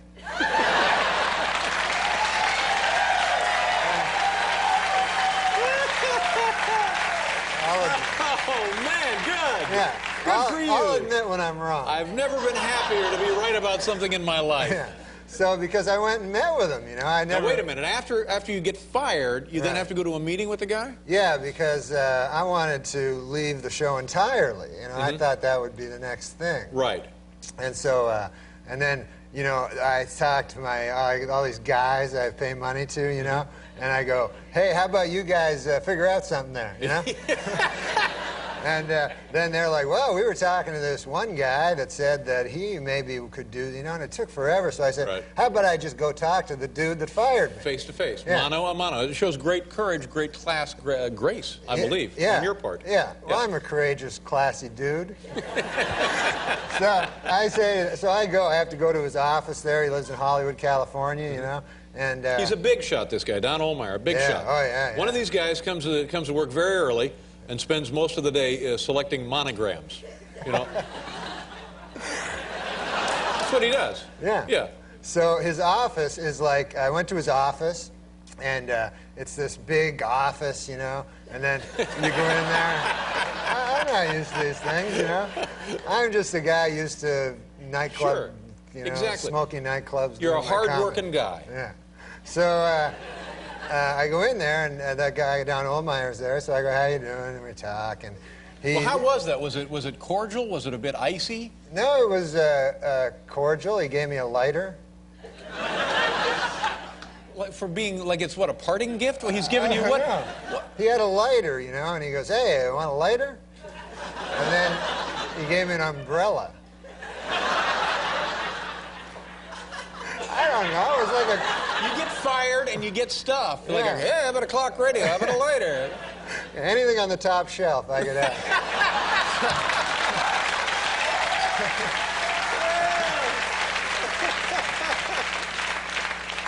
So I just said to the guy, I said, listen, man, because I appreciate that you don't think I'm funny. That's fine. Now, that was the issue. That seemed to be the turning point. Don Ohlmeyer didn't think you were funny. Exactly. Right. Now, in your assessment of him in this meeting, is he a funny guy? Well, it's not his job. His job is picking up them monograms. Yeah. But he's one of these guys, he fancies himself creative, doesn't he? Yeah, well, I suppose. I mean, Well, you know, I worked for Don Ohlmeyer when I was at NBC for years and years and years, and I know the guy. Yeah. And here's a guy who could not create gas after a bean dinner.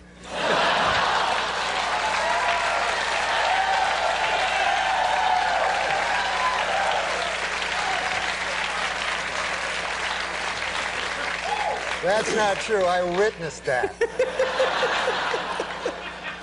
No, the thing was, I said, okay, so you think I'm not funny? That's fine, you know, who cares? But I said, why don't we just, I'll quit, leave the show, right? You keep your money, because you don't want to pay money to a guy that's not funny. Exactly. And then I'll go try to be funny somewhere else. perfect point. And then he didn't like that idea. Why not? I don't know, because it seems to me that, because, you know, there's other networks, there's CBS. Well, other networks, sure. Yeah. And so my contention was, I thought he would love that idea, because what better for his network than to have an unfunny guy on another network? Exactly, that's right. He can't have it both ways. Yeah, he can have it both ways, apparently. He's a Quisling? Yes. No.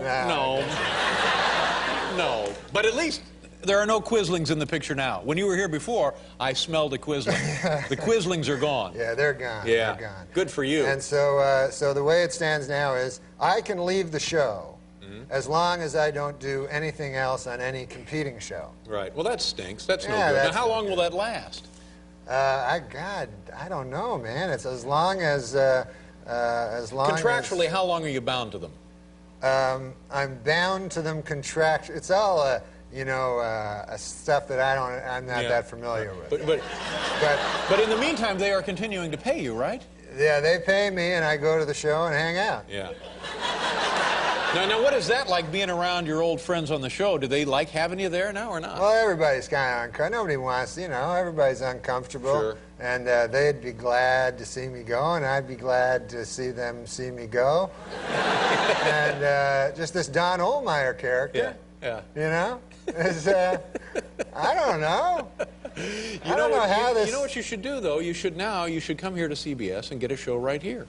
You should come to CBS and make Pretty Boy, make Mr. Cufflinks, make Don Ohlmeyer eat his show.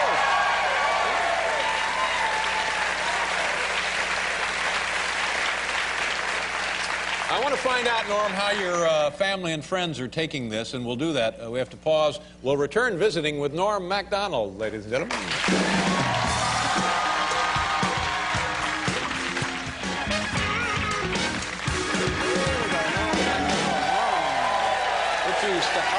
Kid who invented the talk underwater thing.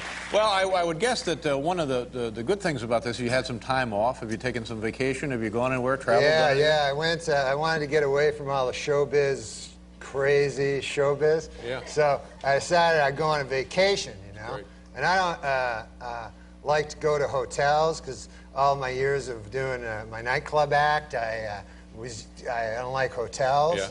So I decided I'll go, you know, my buddy tells me, he goes, hey, you should go to one of them bed and breakfasts. You ever hear tell of them? Oh, yeah, sure. Yeah.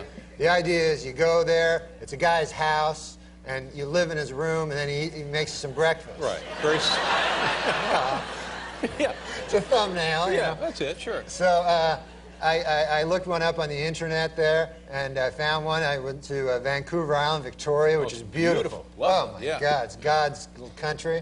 And so I go there, and I look up my place where I'm supposed to go. I have it on a little piece of paper. And I knock on the door, right? And there's no answer. So I knock again, and there's still no answer. So finally I look like in the window there, and there's an old man sleeping on a couch, you know? Yeah. So I bang on the door, ringing the doorbell, you know? So finally I hear like, hey, keep your pants on there, you know, from the inside. And he comes to the door, old guy, you know, but I'd say 80, 85 years old. Old Harold Delaney was his name. Harold Delaney? Yeah, nice enough gentleman, you know. And so I got in there, and I says, well, I better go to sleep. There's no one else there, you know. Like, I thought it'd be like a whole bunch of people in different rooms, you know. Yeah. And it was just me. Yeah. So I go up, and I go to sleep, and I'm ready to go to sleep, and a knock comes on the door, right? A knock on my bedroom door. Right. So I figure, uh-oh, old Harold Delaney wants to have sex with me there. You know?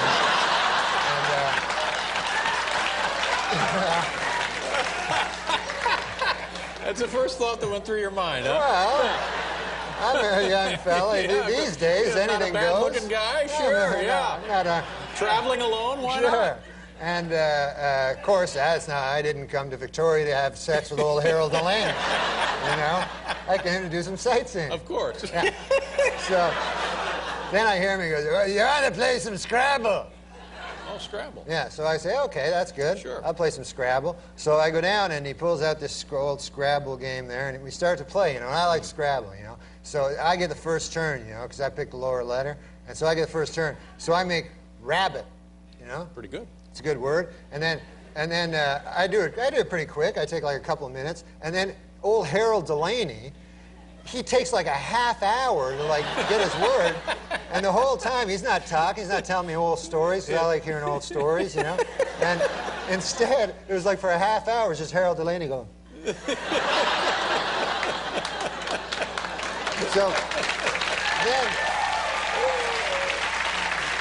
So then after a half an hour of that, you know, I'm just sitting there, he comes up with his word, it's hat.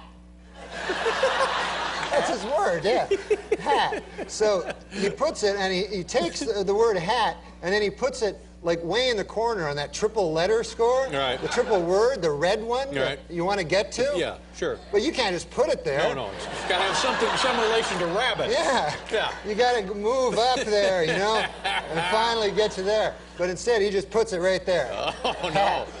So I go, all right, you know. And so then it's my turn, you know, I do something, and quickly, and then again, the same thing, like, you know, and then time going by, and then every word, and I was coming up with good words, you know, I had sleigh, you know, a sleigh ride, and avocado. Whoa. It was a 7-letter word. Yep. You get 50 extra points. I'm still way behind him. He's just freelancing the board. Yeah. Yes.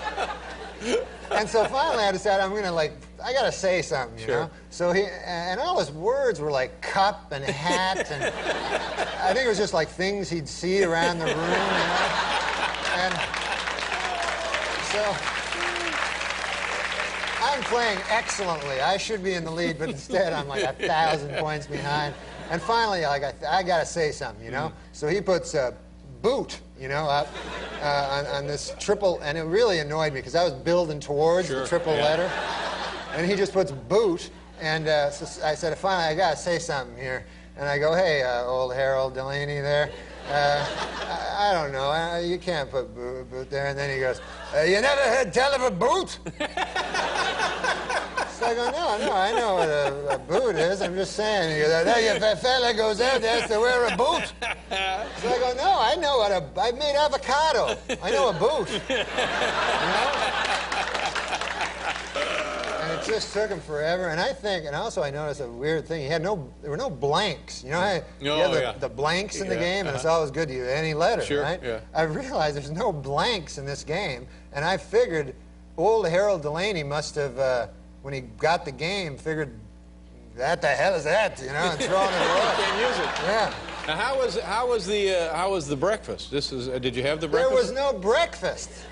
I got up the next day. I was so hungry from playing Scrabble all night. So he says, hey, Harold, how you doing there? How about some breakfast? And he goes, I've never been much for breakfast. So I go, oh, all right. So I go, I guess I'll go down to McDonald's and pick up some breakfast or something, Harold. And he goes, can you get me an egg McMuffin? It was crazy. Norm, you got a movie coming out here, Dirty Work. Oh, yeah. Opening May 15th. So things are looking good for you. Yeah, that's going to be a good movie. Good for you. You're landing on your feet, buddy. That's what I like to see. Yeah. Nice to have you here. Unless the movie stinks. No, the movie will be... Norm MacDonald, ladies and gentlemen.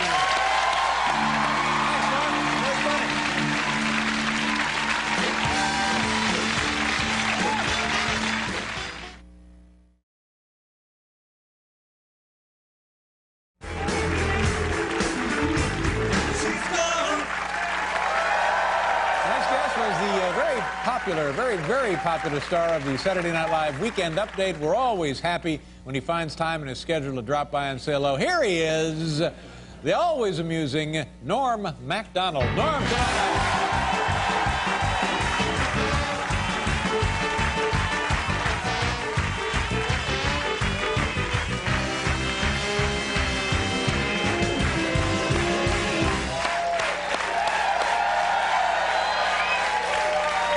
I think you're very funny, Norm. I always enjoy your work, and I'm glad you're here. Nice Me too, man. You're the funniest dude in the world. No, I'm not. I'm just mediocre funny. And you got the 1,000 shows, right. 1,000 shows. Yeah, but you're really funny, and you'll always have that. I'm just a dork, you know. What? I'm just a dork, you know, struggling. Just a guy trying to make a buck. What? What have you been doing? What have you been doing? What's going on in your life? Take us through some of your activities, your life, your free time. So, you know, a couple hours with Norm MacDonald. I got a lot of free time now, and so So what I did was I returned to my first love, you know, dance. No, not dance. I returned to my first love, the stand-up comedy. Oh, you're doing the stand-up. Good yeah, for you. So I go around the country to different smoky nightclubs, and I do my jokes, Yeah. you know, and it's great, you know. It's the doing the jokes is fun, but then the rest of the time, did you ever go on the road? A little bit. I didn't care for it. It just didn't have the stamina for it. It's yeah, difficult. it's rough, man, Yeah. because other than doing the stand-up, you just go to a town, you're basically like a drifter or something, you know. You show up, you hang around, and then you sit and you're watching the TV all the time, you know. And I love the TV, you know, but when you watch it all the time, you just watch anything, you know. I watched ESPN too. They got all the Deuce. Yeah, sure, the Deuce. Yeah. And they got sports there that, you know, they're kind of weird sports. Like they got kickboxing. Yeah. You ever heard of that sport? Yeah. And that's an odd sport. What they do is they combine the style and grace of boxing with kicking. You know? Yeah. Yeah. So it's kind of immature. A guy's boxing, all of a sudden he kicks the guy, you know. They're just cheating, you know. Yeah, I think so. Sure. Yeah. And then also what you do is you try to get the pay movies there, you know. Oh yeah, you ever dial up any of the? You can get like first-run features. Yeah. I ordered Pulp Fiction. You know that movie? Oh sure. It's a gritty urban satire, you know. It said that on the little thing. I wouldn't have known. And so I said, yeah, I'll get Pulp Fiction. I heard great things about that. So I order it, right? And they send me a different movie, a movie called by the name of Pump Friction. I never heard of it. You never heard of that movie? No, what is it? Well, it's different than Pulp Fiction. Pulp Fiction is a gritty urban satire. Pump Friction is a bunch of dudes and ladies having dirty sex. Whoa! And, you know... So there's a mix-up, obviously. Yeah. And it wasn't a bad movie, you know. It was... Actually, with those dirty movies, I find, like, they're good for about 15, 20 minutes. I'm really interested. Right. And then there's one point that all of a sudden I'm bored, you know. I can't...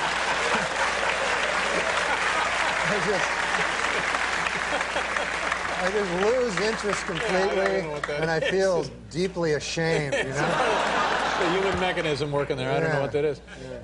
Norm, how's your family been with your recent situation with Saturday Night Live? You don't work there anymore. They're probably very proud when you had the job, and now you don't have that. I mean, how have they been a bit supportive, I would think? Oh, yeah, they're supportive. My mom came to visit me, you know, here in New York City, and she wanted to go to a Broadway play. That's her idea in New York. Sure. Broadway, you know, they got the Broadway plays. She comes down from Canada? Canada, yeah, from Ottawa, Ontario, Canada. And she's, you know, she doesn't know, like, she's not a big city person like you and me. So she's like, oh, we got to go see a Broadway play. So, but I didn't want to, because the last time she came and visited, I took her to this Broadway play, and I'd never been to a Broadway play, you know. So I took her to this one. They had this one, How to Succeed in Business, even if you don't really care to. Right. And I take her to that. Sarah Jessica Parker. Sarah Jessica Parker. Right. She wasn't there. They had some other lady.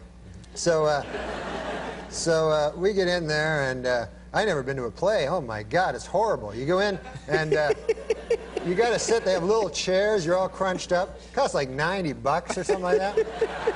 And then you sit there, you watch it, and these dudes come in. They're all doing stuff, you know. And the thing is, like, you kind of got to use your imagination a lot, because they'll go, like, it's an office, right? Meanwhile, it's just a chair and a desk, you know?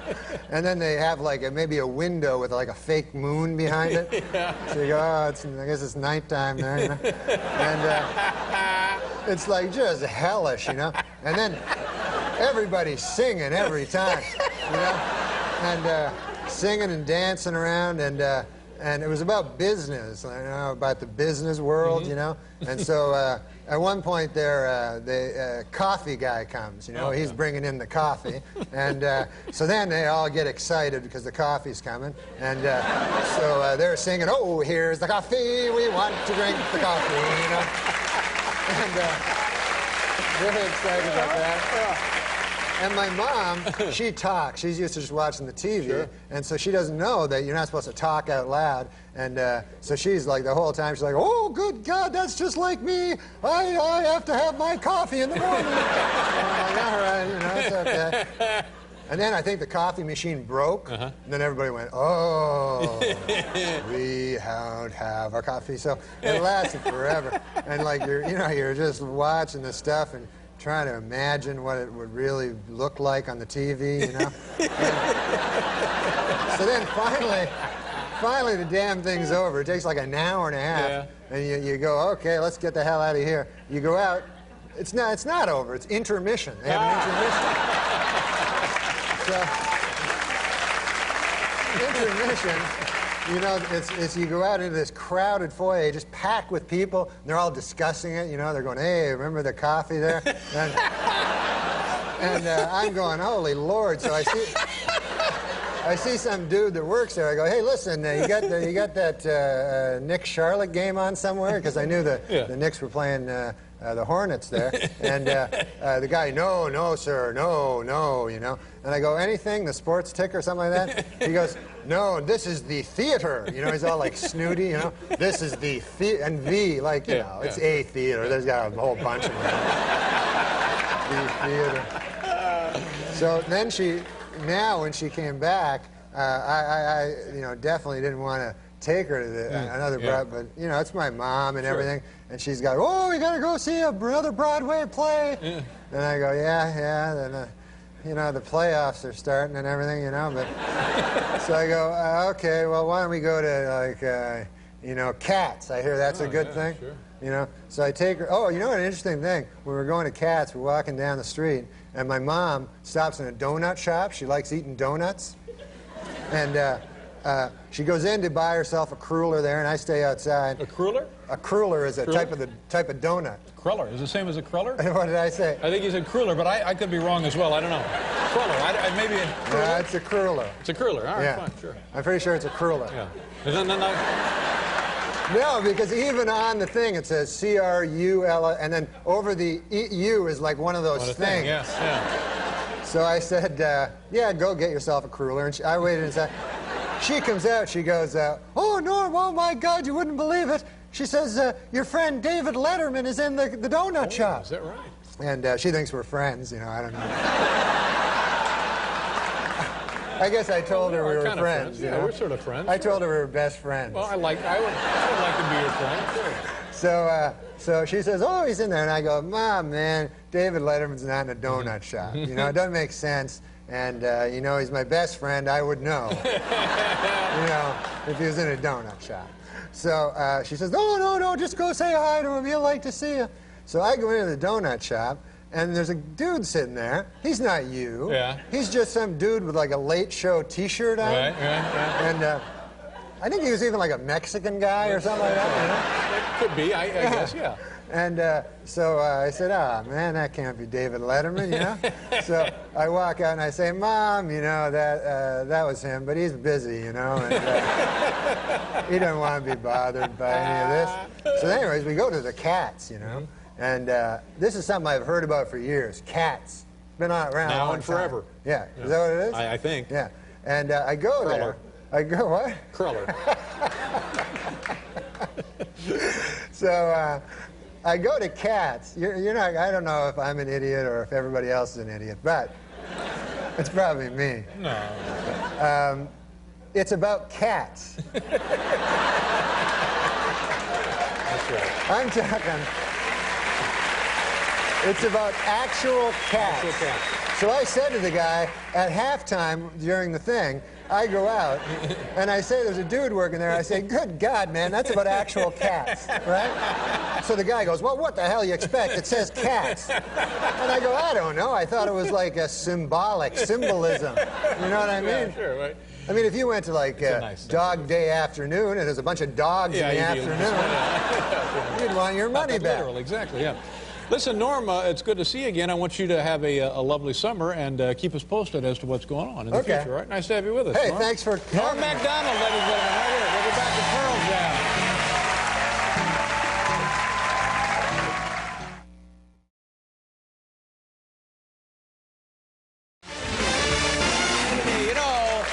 For many years, our first guest was the very, very funny and popular anchor of the Saturday Night Live Weekend Update. Now he's starring in a brand new motion picture entitled Dirty Work, and it opens June 12th. Here's Norm MacDonald. Norm.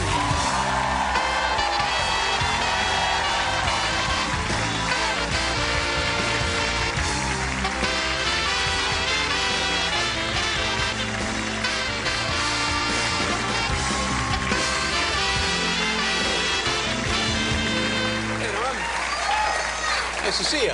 Welcome back to the show. Nice to see you. Huh? Too. Nice to see you, too. How's it going?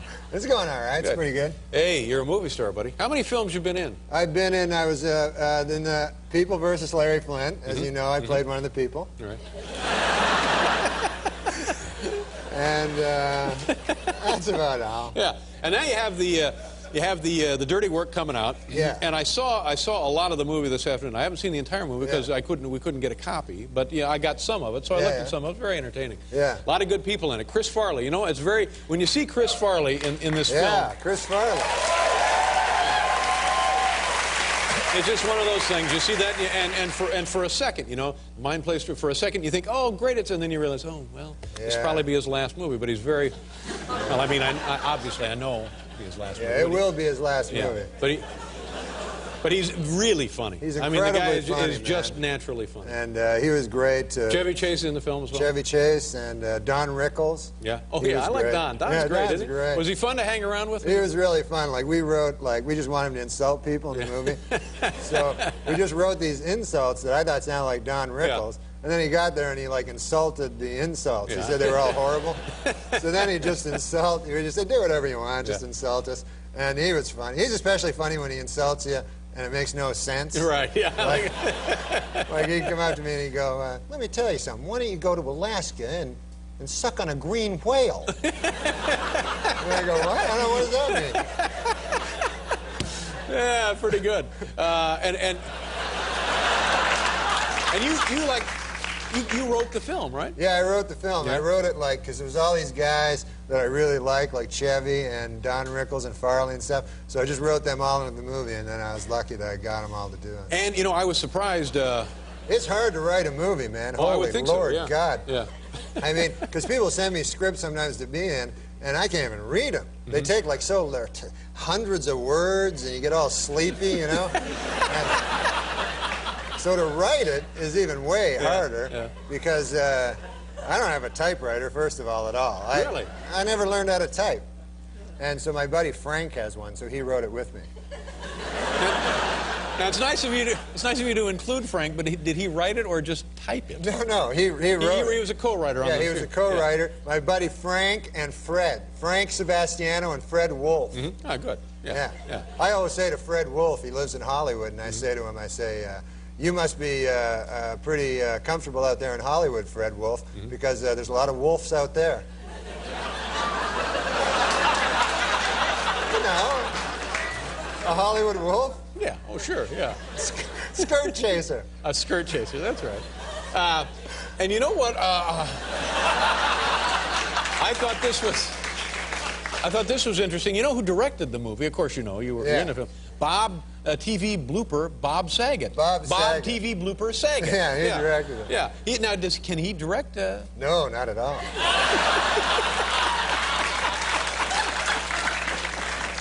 Was it just a lot of people getting hit with a rake and stuff? Just bang, a lot of people falling down at weddings and that kind of thing? It was very comfortable with him as a director, though, because like he would give me like acting notes. He'd go, I think you should do it this way. And then I'd go, I've seen you on that Full House. What are you talking about?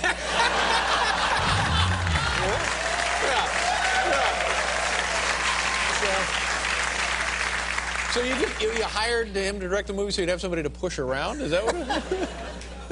No, he actually is very, very funny. Yeah, he's a nice and a smart guy. Don't kid yourself. He's a smart guy. No, he's a smart guy, wealthy.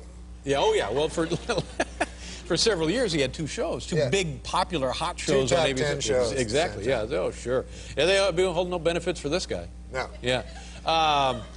Now, there's every time you're on the show, there's some kind of controversy. There's some kind of controversy with you. And I pick up the paper this morning, and actually I have people who pick it up for me. And right there, bingo, another controversy. Yeah. And so I'll tell you what, let's hang on to it for a second. We'll go away. When we come back, we'll talk to Norm about the latest nasty controversy in this poor man's life. We'll be right back.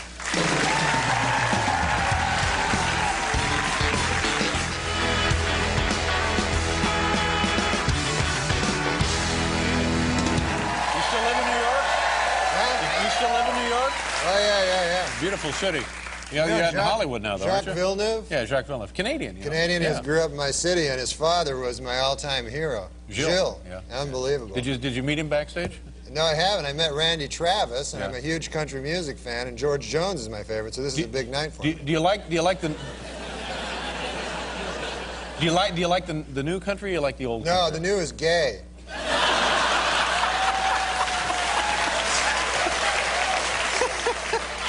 Oh, hell yeah. Oh, I sure. like the yeah. old stuff. Yeah. Billy Joe Shaver. Did you ever go see these guys work? I saw George Jones. My dad took me to see George Jones, and he was a bit of a drinker. George, oh yeah. Yeah. And so I was a little kid. My dad had seen him like 10 times. And when I was like 9, I went to see George Jones. And my dad said, the last song George sings is He Stopped Loving Her Today, his signature piece. That's the end of his, yeah. The greatest country song ever written. So here he is, George Jones. His third song, he goes, he stopped loving her. And so my dad goes, oh, damn. And so then at the end, Holy crap. yeah, holy crap. Yeah. So George Jones did like an 8-minute concert, and then afterwards, right after, he goes, "Good night, Ottawa. Thank you very much." And I was like, "What?" So George kind of just got fuzzy a little bit, didn't know what he was doing. And he went home, and then everybody got their money back. It was a happy ending. So anyway, the movie, which from what I've seen, it looks very, very funny. It is. It's got It's a great hilarious. cast, and it looks very funny. And you're a funny man, and I think the world of you. So I know the movie is going to be very successful, Yeah. and I know this is going to be a great thing in your Yeah. career. But what is this attending controversy? What is going on? Well, in the paper What today, is the problem? I don't know. In the paper today, there you got the TV Post, right? Right here. There it This is today's New York Post. Take a look at There's that. a picture of me with a big X through my head. Now, what the hell is that all about? NBC Dirty Work nixes Norm. What exactly are we talking about there? Yeah, that's Don Ohlmeyer has decided not to run This is Don Ohlmeyer right here. This is the guy who runs NBC. Yeah. Don Ohlmeyer right there. Hi, girls, would you mind coming up to the suite to audition? That's Don right there.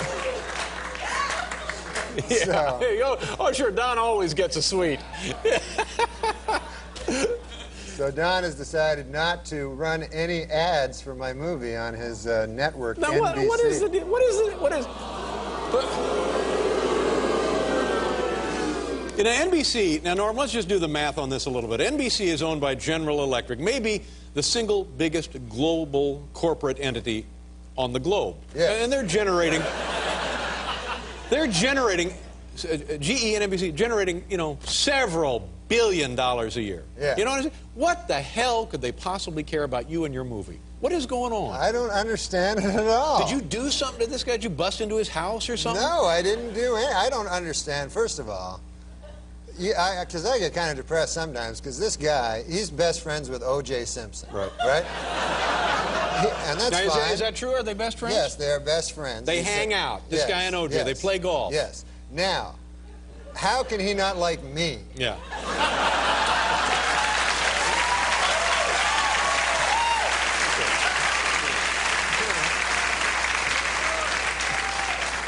Yeah, girls, just go on out and read the lines, and we'll see how it goes. Yeah, give me a call. So the deal is they won't advertise your movie on NBC? They won't advertise my movie on NBC. And then just before I came to the show, they tell me they have canceled all these interviews I had with any NBC affiliate. Don Ohlmeyer actually phoned NBC affiliates, you know, these little stations. That's great. And He's he got went nothing like, better to do. Yeah. He doesn't have to kiss up to Seinfeld now, so that freed up his whole day. He doesn't have to kiss his ass anymore. It's just got...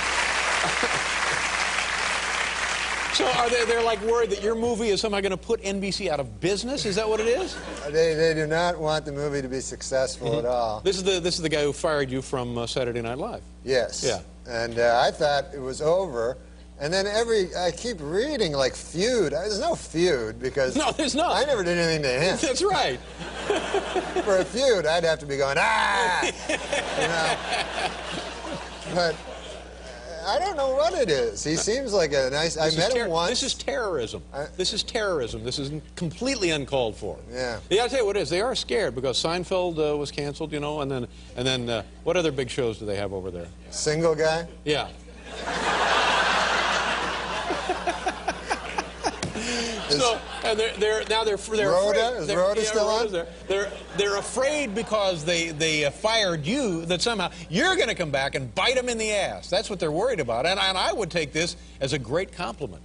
A great compliment to your wit and wisdom.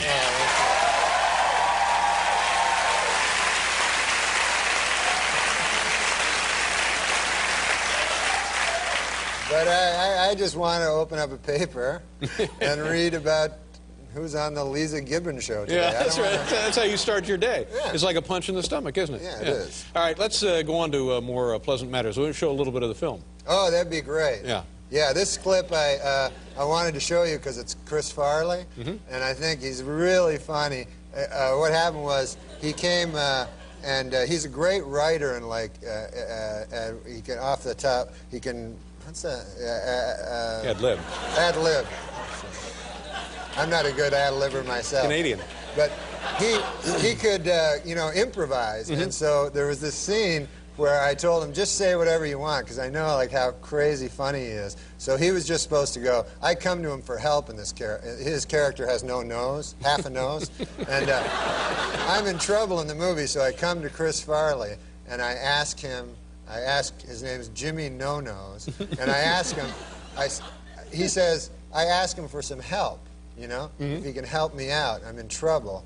And then Chris Farley just improvises this, and it's brilliant. Here we go. The name of the film, of course, is Dirty Work. Norm MacDonald, Chris Farley. Take a look. There you go. Norm MacDonald, Chris Farley. Dirty Work. It opens June 12th. June the 12th. Have you had a big premiere? Is it going to be like a big premiere and spotlights? Yeah, and that there kind was going to be, but I don't know now. Yeah, what do you mean? Well, maybe Olmeyer has some kind of connections. He's following you around, shutting down all your fun. Oh, yeah, don't you worry about him. Yeah. Don't you worry about him. He's jealous. That's what it is. He's jealous. Yeah. In this movie, actually, I get revenge against this rich jackass that makes my life a living hell. Well, there you go. Norm MacDonald, ladies and gentlemen. We'll be right back.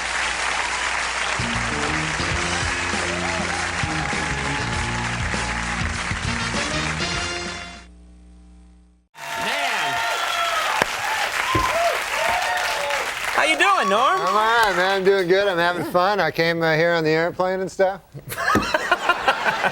You always kill with that line. I know.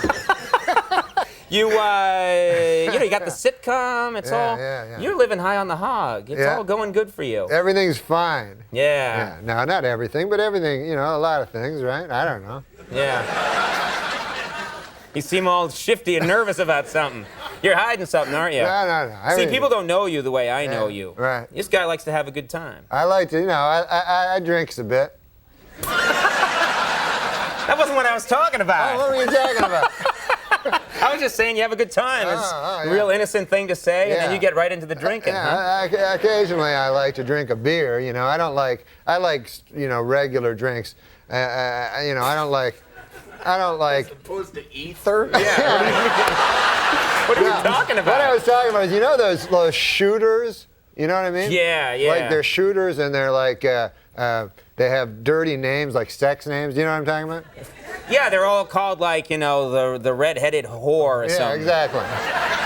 It's the one I like. It's actually named after me. But you know, I guess the idea is in your head you want to order them because you're drunk. You go, hey, they go, hey, you think maybe you'll get a, you know, they go, you want a red-headed whore? Yeah, like right? You figure Rula Lenska's going to come in, you're going to have, right? You're going to have some dirty sex. But no, what I was going to say was this. But you like, I mean, you said you sometimes Sometimes you have a little too much to drink, maybe. Well, one time I drank a super amount, and I'd only been a super amount, yeah, right? It was when I was a young guy. I'd only drunk like 8 or 9 times in my whole life. I never had gotten really drunk, but I'd had drinks. And I went out with my buddies and I was drinking, and they were having those crazy drinks. All of a sudden, I was really drunk. And then a guy gave me some pills. Like he said, "Hey, you want some pills?" And I said, "Yeah, all right." So I ate the pills. And you're not supposed to eat pills while you drink. I think even if you're not drinking, it's not a good idea when someone goes, "You want a bunch of pills?" Yeah. I know. But yeah, combining the two. This guy was a decent guy. He was a bouncer. No.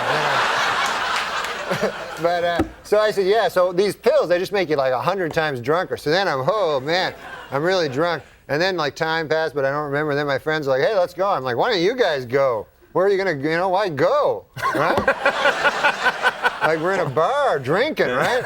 And like it doesn't seem right. You don't want to go home, and watch I Love Lucy or something. So you're like, "Hey, I just stay here. I'll make new friends," right? So I was like real drunk, and everybody was like cool. It was like a Western. It had a jukebox, one of those. Guy gives you a whole bottle there, and you go, ah. And then... That's what you do when you're drinking, ah. You a pirate, all of a sudden? And then it was the funnest, man. There was a big fat bearded guy there, and I was hanging with him, real drunk. All of a sudden, right? I'm like, oh man, I can't remember anything. I remember like I sort of falling into a pool table or something like that. Right. And then I wake up, right? And it's like I'm in a bed. I look beside. There's the fat bearded guy beside me. No, really? Yeah. So I go, oh Lord God, I had sex with the fat bearded guy. And at the time, like I never had sex before in my life. Yeah. And I always thought it's probably going to be with a lady. You know what I mean?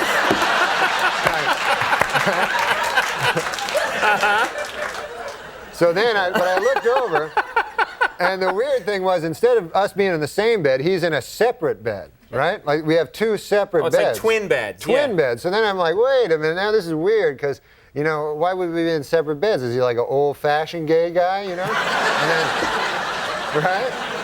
But he has the good values, yeah. So we're not married yet. There's no such thing, of course, as an old-fashioned gay guy. They're the most decadent people. So I said, what? With sex, they enjoy sex like crazy, We mustn't generalize. No, we mustn't generalize. No, but go ahead. Seriously, if there was a bathhouse for straight guys, we wouldn't be able to have sex 9, 10 times a night anyway. So anyways, I'm with, they love sex, it's a good thing. But I'm beside the fat bearded guy. I go, holy Lord. Anyways, it turns out, not a gay man at all. Turns out this guy, when I blacked out, had checked me into a rehab. No. Yeah. And she's in there with you? Yeah, so I got robes and a slipper, and they wouldn't give me my clothes back. And I had to stay in there for 3 days. And they're like, you're an alcoholic. I go, no, I'm not. And then apparently that's what alcoholics say too,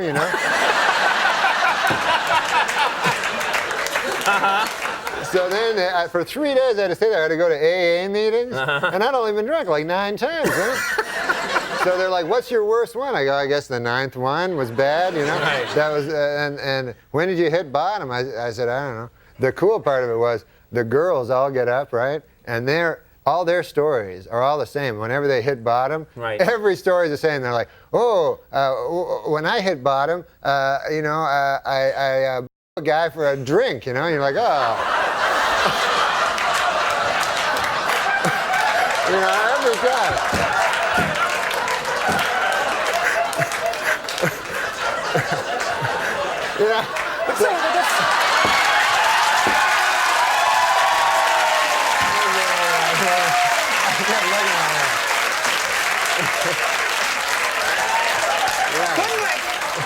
Couldn't we just take them out of the studio for the Norm part and then bring them back? Get a salad guard up, something? So anyways. All right, well, that's a nice story. No, but it's a serious illness, Alcoholism. It's an illness. It's an illness, Yeah. It's a good illness because there's not a lot of illnesses you get to be drunk all the time. Yeah, I know. That's a corker. Will you hang on 1 second? Okay. We haven't even scratched the surface with Norm, so hang on, we'll be right back. Stick around.